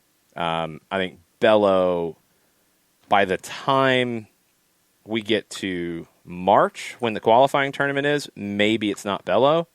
By the time we get to the actual Olympics, if they qualify, I think it could be Bello. Yeah. I think he is young enough and still developing enough that it could be different from qualification to the actual Olympics. Center back, Doyle's got Miles Robinson, number 1, Mauricio Pineda, number 2, Henry Kessler of New England, number 3, Abubakar Keita of Columbus, 4, Donovan Pines, 5, Austin Trusty, 6, Justin Glad, 7. Robinson 1, absolutely. I think he is potentially the captain of this group, which would be great for his development in the locker room and being a leader. I think he's got that kind of personality that we didn't really see early on here. So that's awesome. I think he could be the captain for this group. Pineda, love what he brings to the table as a ball-playing center back. He's been one of my favorite new players in the league, as has Donovan Pines. I would have Pines 3 behind Pineda and behind Robinson. Kessler is very solid. No problems with Kessler. I just think Pines is better. And I think Pines is better than Keita. I think Keita's development's been slowed a little bit because there's good players in front of him at Columbus, and he hasn't consistently shown it when he's had the opportunities. Pines had a great year last year in MLS. Pines should be behind Pineda for me as the number 3 guy. Yep, right there with you on that. When I saw Pines listed at 5 behind Keita, I was looking at Robinson, Pineda, and Pines were my 1, 2, and 3. Right back, Aaron Herrera of RSL, Julian Araujo of LA, Kyle Duncan of Red Bull, Jalen Lindsay of Sporting Kansas City. I would go Araujo number 1, Duncan 2, Herrera 3, but it is a toss-up between those 3, and a lot of it will be down to current form going into the qualification tournament, which you're going to have to go on what you've seen in training because you're not going to have MLS games to go on outside of preseason. You could have a different look by the time you get to the Olympics because Araujo might have the highest ceiling of that. Duncan's got a good ceiling too. Like, it's going to be down to who's playing the best at that time. I think they're all really good. And Lindsay is coming along, but I think he's a step behind the other 3 in my opinion. With Brooks Lennon in this mix now, he could be that right back. Depending on where you see him in this situation, I think he's the right back. Doyle's got him listed as a winger. I'm not buying that. I think if Brooks Lennon does what I'm expecting him to do in this system under Gabriel Heinze, he might be that starter at right back. I could absolutely see that. But those 3 guys will have the opportunity. They will have the opportunity. Yeah, right there with you. I when I saw, as we get further down into the positions, we'll see where Doyle has him listed, but I had Lennon. He has him as a winger. Right, he has him as a winger, so I've got him as right back, and I've got him at the top of that list. I would have him at the top of the list too, but it's a crowd of 4. Like, those 4 guys will be competing for that spot. Defensive midfield, Jackson Newell, Johnny from Internacional, Andres Perea, James Sands, Hassani Dotson, Aiden Morris. Morris is younger. He shocked us all in MLS Cup. I like Ewell. I like Johnny a lot. I like Perea a lot. Sands, so many people are high on Sands. I don't know if he's ahead of the 3 that Doyle has ahead of him. I agree with that ranking. I would maybe even put Dotson ahead of Sands. And it's not that Sands is bad. It's just that these other guys have maybe shown a little bit more at times and more consistently and maybe just fit together better. Johnny would be my number 6 in this group. And depending on how you want to shape it, Ewell, Perea, Sands, Dotson, Morse, all of them could fit around it. But Johnny would be the 6 for me. I think he's the right fit. And his level of experience is great. Are you going to be able to get him? And actually, I'm double checking here. I don't think he's even on this initial roster. So we can skip that. I'm double checking because the names sometimes get a little bit weird with the Brazilian guys. No, he is. There we go. Sorry, it is João Lucas de Sousa Cardoso. But yes, he is here. So he would be my number 6. That's where I would start. Okay. Central midfield. And this could be ahead of that. It could be, you can mix this around a little bit. This is where it's hard to lump these comparisons together. Paxton Pomacall, got to see him back healthy first before I put him number 1. Tanner Tessman, Eric Williamson, Cole Bassett, Frankie Amaya, Brancaio, Keaton Parks, Gianluca Busio.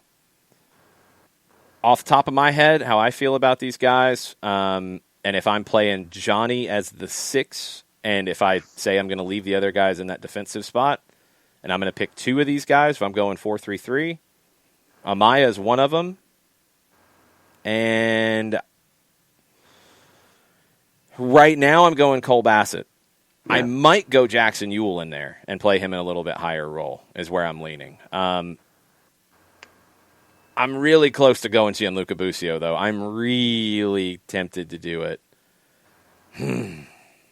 Because I had Amaya and Bassett as my 1 and 2.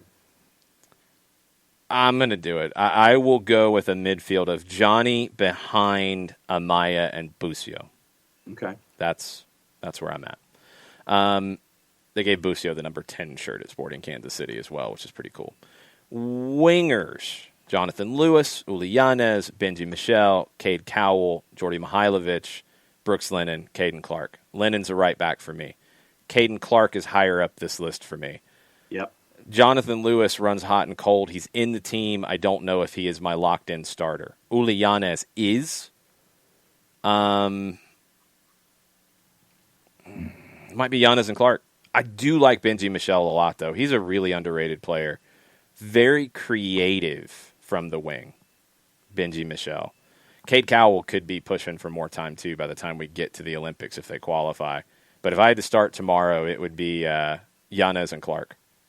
Yeah, I had when I saw this list, I had Caden Clark at 7. I was like, Caden Clark for me is a lot higher. And, I like what I've seen from Benji Michel. So for me, it was Yanez, Clark, Michel, Lewis, etc. So, I guess because of that, so I guess I would go Yanez and Clark with Michel running 3rd. Striker, Akinola, Ferreira, Ebobisi, Soto, and Pepe. I would rank it Soto, Ferreira, Pepe, Akinola, Ebobisi. Mm-hmm. Soto would be my starter. Yeah. Yeah, I mean, it's just, I like what I've seen in fits and starts, but I would agree with you about Soto with what he's doing over at Norwich right now. I would have Soto as my number 1. So for the qualification tournament, my 4-3-3 would be Marcinkowski in goal. I'm starting Vines on the left. I'm starting Robinson and Pineda at center back. I'm starting Lennon at right back. Mm-hmm. Starting Johnny at defensive midfield. The 2 in front of him in March right now would be Amaya and Busio. Wingers, I will go with Yanez and Clark, and I'll go with Sebastian Soto up top. I feel pretty good about that 11. Yep, I'm right there with you. I like that. So make it so. Make it happen. I can't. I'm not Jason Kreis. But you've got a lot of options, and that's the biggest difference is we've got some serious debates about that depth chart. We haven't always had that, or it's been coming from a position of we got to have somebody else to play this position. Who is it? It's not the case anymore. The talent coming up is huge. Ricky asked, are there any overage players that make sense? And this is, again, assuming you qualify because there's no overage in the qualification tournament. Well, you go through that lineup, and where do I feel like you're weakest? Goalkeeper would be one that maybe you decide because you want somebody who can organize that back line. You want somebody who can be big in those moments. Maybe you're going for somebody who's been around the block a few times. Maybe you're going for a Brad Gazan. If he would want to take that on. Maybe you're going for a Matt Turner who has been part of the mix but is behind other guys in the pool. This could be an opportunity for him to shine. I'm trying to think of another veteran who it's almost like a thank you for your service kind of situation. I mean, Brad's not in that role for me yet, but he might get that call. I don't know if Atlanta would let him go for the Olympics for that. So that's the other bit is there somebody who, is maybe like an Ethan Horvath, who is right now, I think he's actually going to be out of contract at the end of the year. Does he go and be that guy to play in this tournament with more experience than a Marcinkowski or an Ochoa, potentially? I'm good at center back. I'm good at the outside backs. I don't think you need to call in anybody there. I'm really happy with Johnny as the 6. That would be a spot that maybe, but you got a ton of options in the midfield. I don't like right now. I think goalkeeper's the number 1 spot. Yeah. If there's injuries, like if Johnny's not there, for example, maybe I'm calling it Dax McCarty. Dax McCarty would actually be a really good fit with this group, with his game and the way he plays. Would Nashville let him go at that point? I don't know. Like, that's going to be the challenge, too.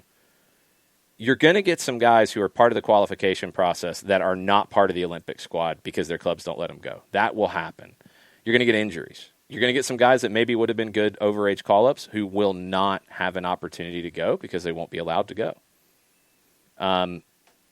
And Brian Strauss, thank you in the Twitch pitch, Ricky, for posting that just with the U.S. lineup. You had to go to CONCACAF and download all of it and scroll through. It's a situation where it's hard to call what the Olympic squad will look like yet. But out of the overage guys, I think goalkeeper, maybe the 6 are the only 2 positions that I'm really looking at that might need a little boost. I just think that because Johnny might be playing more with Internacional at that point. They might not let him go to the Olympics. And if you're going from him to a Jackson Ewell or one of the other guys to play the 6, if you play a 4-3-3 with that mentality of 1 behind 2, you might want a veteran in that role. You might decide you want a veteran to play that role. We'll see. But it's a long way away. You got to qualify first.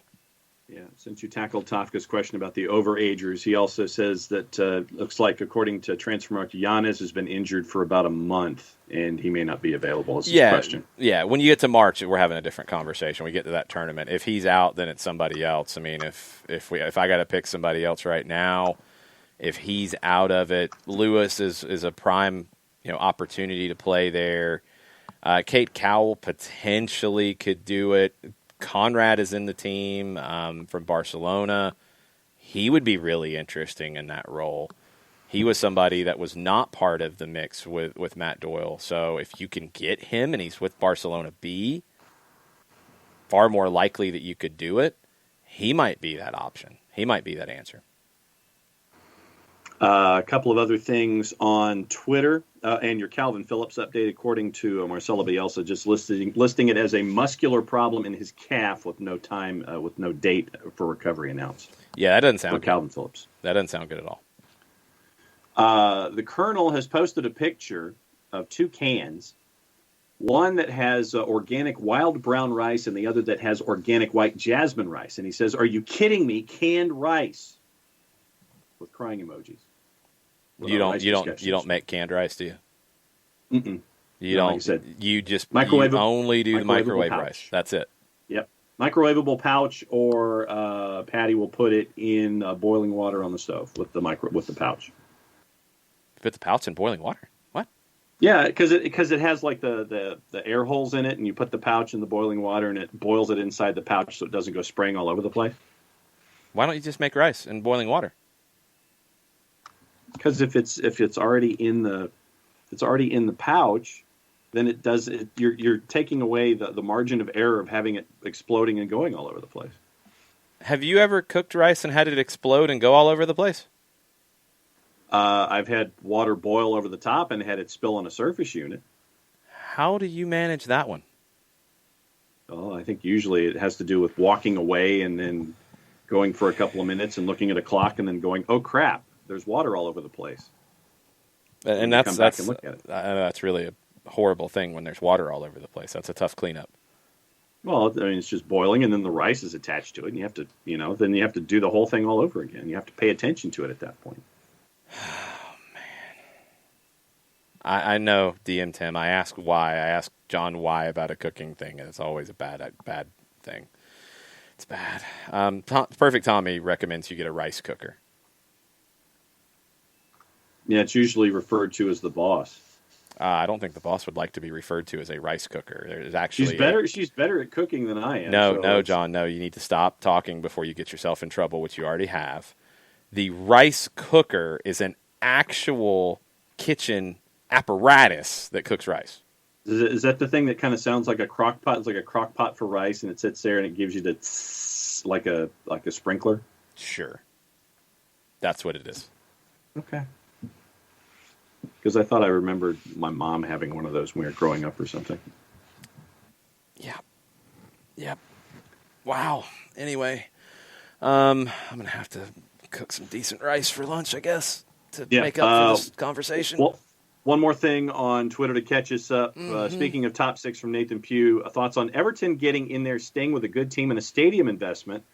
And Everton's $500 million Bramley Moore Stadium plan has been approved unanimously by the Liverpool Council Planning Committee. So that's a big step forward for moving from the other side of the park over to the docks for Everton. If it goes from a Big Six to a Super Seven, does it become an Elite Eight with Everton? It can.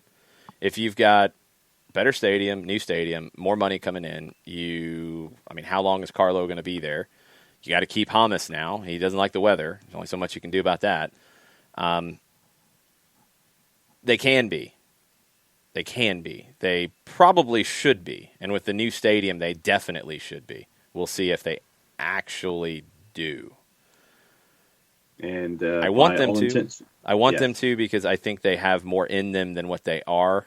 But Everton fans are afraid of the potential big things in the future. I hope they can embrace the good quality. I hope they can embrace cooking good rice, real rice, not bagged rice. There you go. I hope they can embrace this.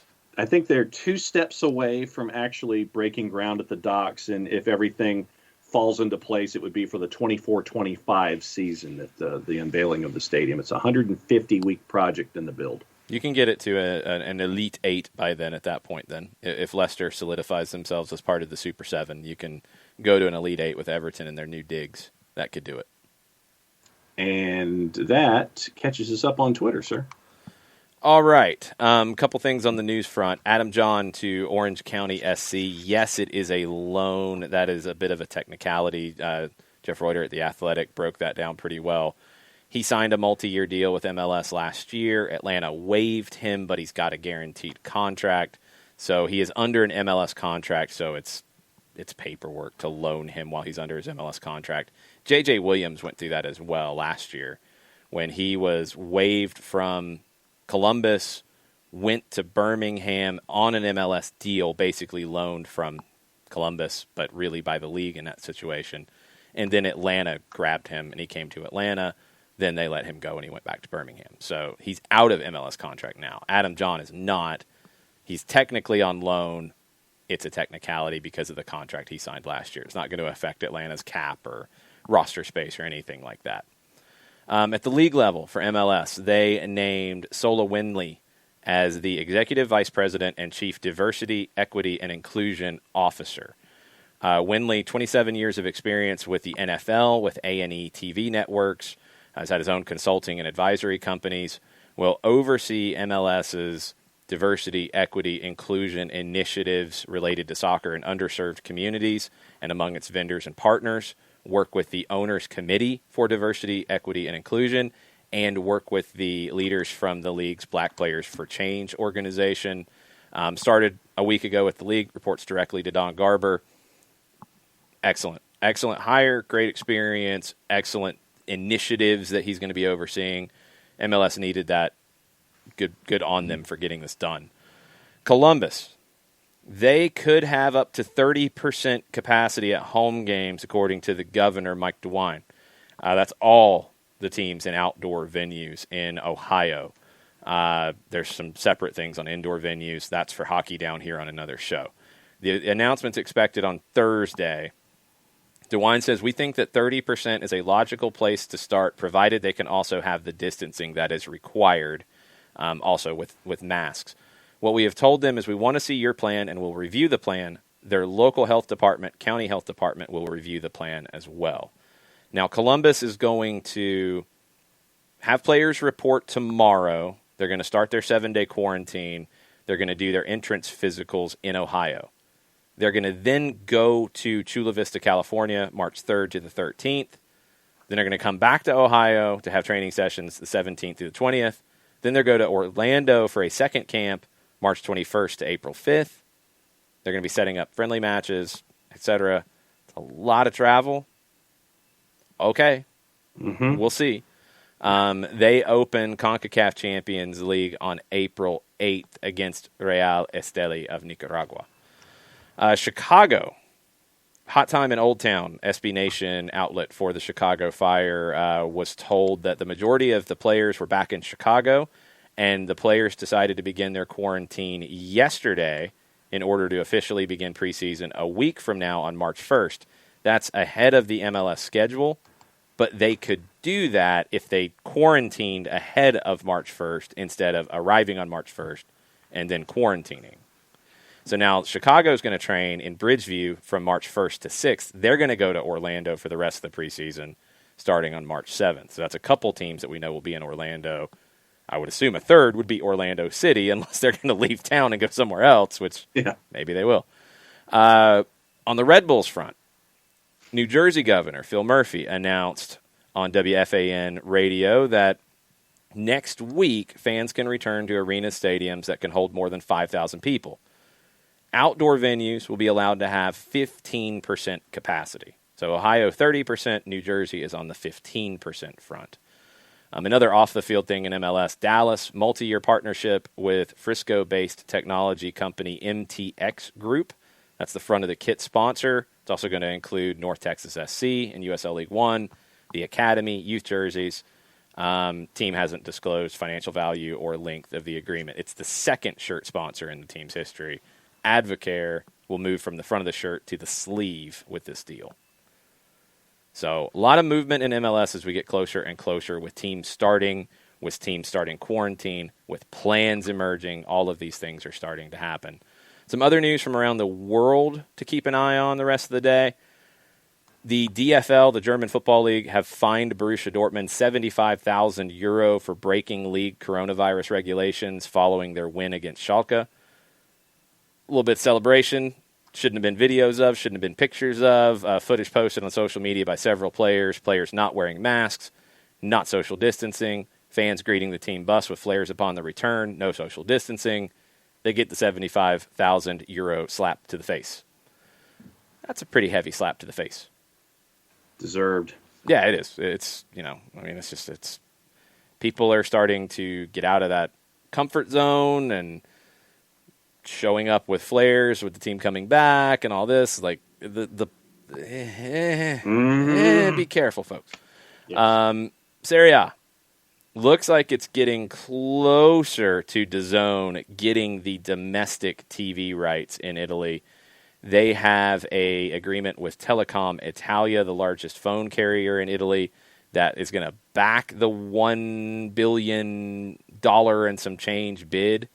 So things are moving forward along with distribution, with technology support, et cetera, et cetera. DAZN's competing with Sky. Looks like DAZN is going to get it done. And DAZN earlier in the pandemic was looking like they might be out on their feet.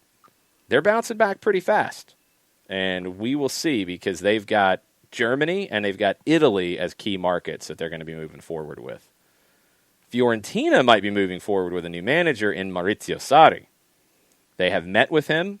Daniele Longo says that he is nearing a 3-year deal at Fiorentina. There are concrete talks. Sporting director Daniele Prade and Joe Baroni, the CEO, have attended a meeting with Sarri, according to reports. They want him to come in and not just be there for a short term. They want him to come in for 3 years and build. And that makes sense with where Fiorentina has been and the comments made by Rocco Commisso and Joe Baroni that this is a project, and this is something they're trying to revitalize this club. Sarri would be a really good one for a longer period of time, not what happened to him at Chelsea. That would be a really good move. Torino have suspended training. They've got more COVID cases in the squad. They had 3 positives last week. Could be more. They've got further tests going on. They suspended today's training, released a statement on their website. Keep an eye on their game coming up if it gets pushed back or they can't play it. Juventus is going to be the new all or nothing subject. Amazon Prime has revealed this.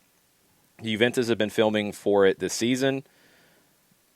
I don't know if Andrea Pirlo is going to be as entertaining as Jose Mourinho was. No. Weston McKennie will be fun to follow for the U.S. audience. Cristiano Ronaldo is a major superstar, so of course his presence is going to drive people's attention. I don't know if it's as entertaining as some of the others we've seen, though. No, I just, and so this will be my question for tomorrow. So with this in context, my question for tomorrow, and I'll give folks a day to think about it. Who would you like to see in one of these all or nothing? I have to think about it. I want somebody that we have not seen. I wouldn't mind seeing River Plate, actually. Marcelo Gallardo could be a lot of fun in one of these. I wouldn't mind seeing somebody like that, somebody a little different. But we'll see if the Juventus one is entertaining. You're going to start to see the little teasers and pieces come out now, and I'll be curious to see how that goes. Maybe Pirlo is highly entertaining. Just don't know. In Italy as well, Inter is trying to get their wage bill down going into next season. There is a confirmation that Suning, their owner, is trying to get money in, potentially selling the club, but probably more likely selling a piece of the club to bring in some revenue.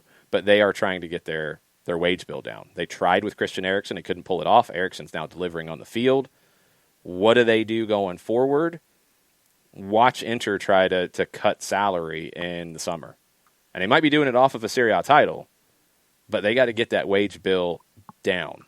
The quote at the end of a piece at Calcio e Finanza from Tim Williams, who is the CFO at Inter, who actually resigned in January, but he's still doing the job because I guess they haven't replaced him.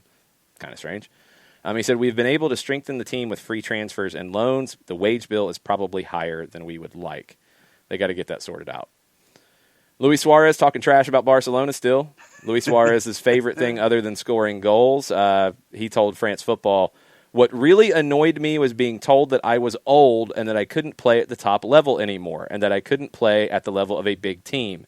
That's what upset me." And it sounds like Ronald Koeman told him that, essentially. Yeah. And yeah, Luis Suarez took that and will probably lead Spain in goals and potentially lead Atleti to a title this year. Barcelona kicked me out. Yep. Yeah. Bad look. Very, very bad look. What's looking like a good look in Leeds is Marcelo Bielsa maybe sticking around for another year, which I didn't expect. I thought he'd probably be done after this year. He doesn't stay places very long. He's been at Leeds longer, more games there than anywhere else in his career. He said, and he always does a new deal at the end of the season, but he said if the club needs an answer before the end of the season, I will respond before the end of the season. I am not going to manage any other options until my job here at Leeds is done. It sounds like he's going to stay. Yeah. He's been involved in plans for the transfer market. It sounds like he's going to stick around, and he's even referencing Airplane, the movie, in his answers to media questions now. He told somebody, "Don't call me Shirley." It's amazing. Wow. Bielsa's cracking jokes. Love it. I honestly thought with Bielsa, it's like, okay, you've gotten them into the Premier League. You get to one level. Would you stay to try to get them to that next level, whatever that is in his mind? And that was the thing that was sticking with me about whether or not he would be around. Love it. The Liga MX situation is what we're going to finish with. So we talked about it a little bit yesterday with this Federico Viñas part of it. He was not on the list. He was not part of the submitted roster, but he participated in warm-ups. He was on the bench for the first half, dressed as a substitute. That's a problem. There's also some reporting that Club America did not meet the roster requirements of having 3 academy-developed players on their squad list. I don't know if it's current academy or like homegrowns that you have to have. Mexico has some rules along these lines that are a little hard to follow. Atlas submitted a complaint about the squad list that was submitted. They won the complaint, and that game is now a 3-0 win for Atlas. Moves them from next to last all the way up to 11th in the standings at 2-2-3. And Club America drops from the top of the table to a scrum at 13 points. They are now 3rd and behind Toluca in goal difference. And we'll see who ends up getting Diego Costa. Now Sao Paulo are in the mix because they're the huge rivals of Palmeiras, who it looked like was going to get it done. Al Nasser has come back into the mix because, of course, they do, and I guess they're paying their salaries now. Probably, maybe, possibly. Open the suitcase. Who knows? Al Nasser has offered Costa €6 million until the summer of 2022. He's available on a free. He wanted a deal worth €8 million for the same amount of time. Al Nasser's like, yeah, no, we're going to walk away now. Palmeiras were reportedly offering £2.6 million per year after tax. And now Sao Paulo, who is the fierce rival of Palmeiras, is like, hey, we'll take you. Come on over here. So we'll see what they offer. The Brazilian telenovela continues. I know it's not a telenovela, it's Spanish and it's Portuguese. I know, but I don't know telenovela in Portuguese, so you're just going to have to bear with me. Telenovela in Portuguese. You didn't have to look it up. It's okay, because we're done now, John. Fascination. How do you say? We're done now, John. You're pounding on the keyboard, and the show's over. Portuguese. All right, I'll have to answer some questions on the Twitch pitch real quick. Kismet wants the All or Nothing Barco edition. All or Nothing Atlanta United would be very, very entertaining. We are not doing it. It is telenovela. It is telenovela. Well, there you go. I was ahead of the curve, and I didn't even know it. Katie Weaver's in for the All or Nothing with Juventus. Perfect Tommy says, I think Weston will be getting plenty of shine in another Jeep commercial. That's very accurate. A lot of people want the All or Nothing Atlanta United. Kismet says that Darren Eales is a treasure and the best president in MLS. I concur. Mm-hmm. Questions about fans for Atlanta United in CONCACAF. It will be at Fifth Third Bank Stadium in Kennesaw. They're going to have fans for their college football season this spring, correct? Yeah, it's a percentage. Okay. And, do we know that percentage? Is it 10? I think it's 10, yeah. I thought it was 10. I would imagine that Atlanta United would have at least that. I wouldn't imagine it would be less, but I don't know for sure. Ricky Ricardo with a question about Efrain Alvarez while you double-check this. He is on the preliminary list for both the U.S. and Mexico. He qualifies for both at this point. I don't know which direction he goes. I think most people had him assumed as Mexico, but that door's opened a little bit. Yep. There's not a easy spot either way. Like, there's not you walk in and you're going to be the guy, no questions asked. I think this Olympic cycle is probably too young for him any which way. You don't need to give him the opportunity just to give him the opportunity. If he helps your team, make the case. If he doesn't, don't put him in just to put him in. Good player, but he's not a game changer in terms of winning a World Cup or winning an Olympics. He's not. Capacity for football for Kennesaw State at Fifth Third is 25% or 2,000. Soccer at Fifth Third Bank Stadium is 350 capacity. Well, that's for the college soccer games, which right, this is going to be a little bit different there. I don't think they open the full stadium for that. Yeah, so college football is 25%. I assume that's what you're talking about. Yeah. When you've packed out more people for CONCACAF games than Kennesaw State football, you're not going to limit it to 350 people when you could get 2,000. Yeah, so 25% as of February 10th. Yeah, and we'll see where that goes. It's too early to call, to be perfectly honest. So we will see where that goes. And yes, it will be action at the fraction. That is accurate. Woohoo! Hashtag action at the fraction.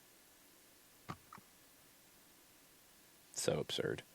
So absurd. I do not know, Kefsey, how the crane lean is going in downtown Atlanta. Have they resolved this issue, John? Supposed to be 24 to 48 hours, and they were going to reinforce it before tearing it down. And so if you are downtown between West Peachtree and 10th and 14th, avoid that area until further notice. Yes, do that. They are reinforcing it, as DM Tim also adds to your commentary, and be very careful. Yes. Didn't they, evacuate the area for a while there when it first started? Yeah. Any office building or condo house that was within swinging distance of said crane. They're like out. Yeah, over the weekend, yes. Yeah. Be super careful. Yes. Man, welcome to Atlanta. Where the players play. Jordan Morris tweeted just a bit ago he's headed back to Seattle to start probably surgery and rehabilitation of the ACL injury. He said, first and foremost, I want to thank everyone at Swansea, their official Twitter handle, for making me feel so welcome and at home, especially my teammates. You all made my short experience incredibly special. I, of course, had more goals to accomplish, but I can't wait to support from afar. I'll always be proud to be a Jack. The past few days have been difficult for me and my family. This is a tough one to wrap my head around. I'm absolutely gutted, but the only thing to do is move forward and focus on my recovery. I'm looking forward to getting back with Seattle Sounders and starting the work to get back on the field. I'm so humbled and grateful for all of the messages of support, and I promise that I will come back stronger and better, more motivated than ever. Horrible luck for Jordan Morris. He will put in the work to get back, and he's got a home in Seattle. It's just a shame he doesn't get this opportunity to potentially be part of a Premier League team next season at Swansea, because I think he would have. Yep. Yeah, it's just horrible, horrible luck. And I was looking forward to that. I was looking forward to seeing how his game would be for Swansea for the remainder of this season. Same for Paul Areola. I know that Steve Cooper was looking for just getting Jordan Morris to full fitness to where he could be out there for 90 minutes instead of just being on a bench or part of a roster and then getting trotted out there for 30. And, you mentioned it yesterday, Steve Cooper in the discussion for possibly replacing Roy Hodgson as well. But I would think that it would be tough to get Cooper if Swansea is one of the promoted sides from the championship that you could have had the possibility of two MLS players attached to. Couple of reactions to the Olympic qualifying roster before we wrap. Tajon Buchanan from New England is part of the Canadian roster. I thought Buchanan had an outstanding year last year. You've got some of the European-based players mentioned. Aronson mentioned Conrad. Brian Reynolds is also part of it. Brian Reynolds, I think it's a visa that has been holding him up. He's been a little bit of back and forth getting paperwork sorted out. He hasn't been able to get into the mix with Roma just yet. We'll see where he is in March. I don't know if they'll want to let him go after just getting into the group. We'll see. The qualification thing, it's weird. It's complicated. Ayo Akinola is not part of the U.S. roster or the Canadian roster, and the reports were that he wanted to see who qualified before he starts to decide which way he's going to go, because he could go either one. Mitchell Tierney had that about the some reporting has suggested he is waiting to see which team qualifies. Mitchell Tierney writes for Waking the Red, the SB Nation outlet on Toronto FC. You also have Alistair Johnston did not make Canada's list, which is a surprise. Randall Leal of Nashville is on Costa Rica's list, and that's no surprise. I'm honestly surprised Alistair Johnston is not on Canada's list. He was another one who had a great year in MLS last year, and I'm not up on the right back depth for Canada, but yeah, I feel like he should be in the group at least of 45 to 50 people. Yes. It just feels like he should be there. The Akinola one is maybe the biggest surprise, but if he could go either way and make a decision, then all right, he's going to sit out qualifying, and maybe whoever qualifies will win the Ayo Akinola sweepstakes. Yeah, I think that's probably a good bet. Yeah, we shall see. That's going to do it for us. So you got Champions League this afternoon. 7 o'clock this evening. You've got soccer trivia night with Soccer in the Streets. Go to @SoccerStreets on Twitter. There's an easy link. You make a donation, any donation, whatever you can afford. It goes to the kids. It goes to the families. It goes to providing meals to the families in need. You get to play soccer trivia with myself, with Jillian Sakovitz. Jillian came up with a couple of unique categories for her rounds of trivia tonight. I'm excited to see how people do on her questions. I teased it last night.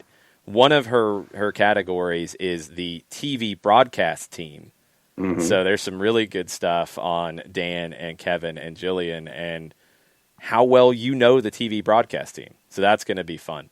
7 o'clock, make a donation, play trivia. Please spread the word. I've tweeted it out from my personal Twitter at Longshoe. Even if you can't play, if you got plans tonight, please spread the word. We're trying to raise as much money as possible for the kids over at Soccer in the Streets. So just help get the word out. I'm even playing tonight. Good, because you did pretty well last time. So good.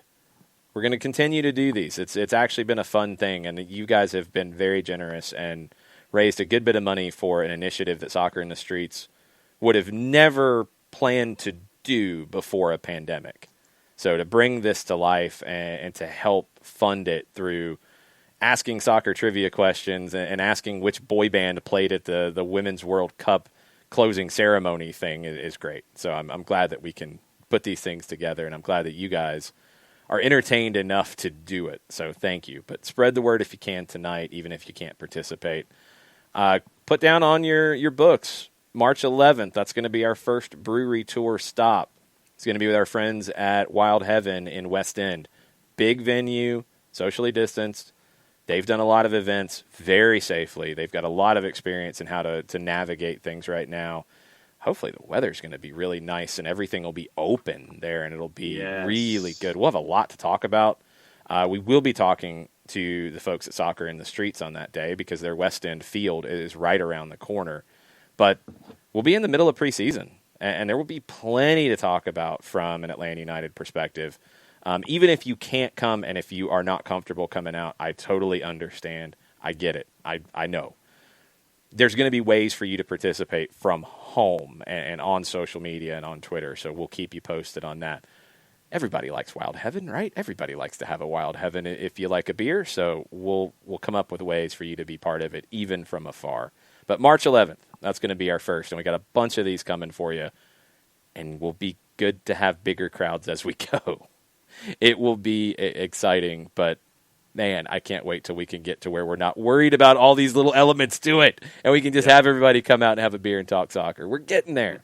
But we're going to ease into it this year. So March 11th, be ready. Thanks to Scott Flood, the Flood Project, for making all that happen. There will be giveaways on site. There will be giveaways virtually as well. It's going to be a lot of fun, and I just can't wait to talk about soccer games. I love the soap opera stuff. I love the rest of it. I can't wait to talk about, did you see how George Bello played the left back role? Did you see what he did differently? Did you see how the winger stayed wide? Did you see the spacing? I can't wait to talk about this stuff, and we're almost there. Tomorrow, Gabriel Heinze can be on the training pitch for Atlanta United for the first time. We will be ready to talk about all of it tomorrow morning, 9 o'clock. Thanks for hanging out today. Thanks for all the questions. Thanks for all the interaction. Enjoy the Champions League today. May your team get the result that you are hoping for, and we'll be back to talk about it in the morning. Mucha platiel. Mucha platiel.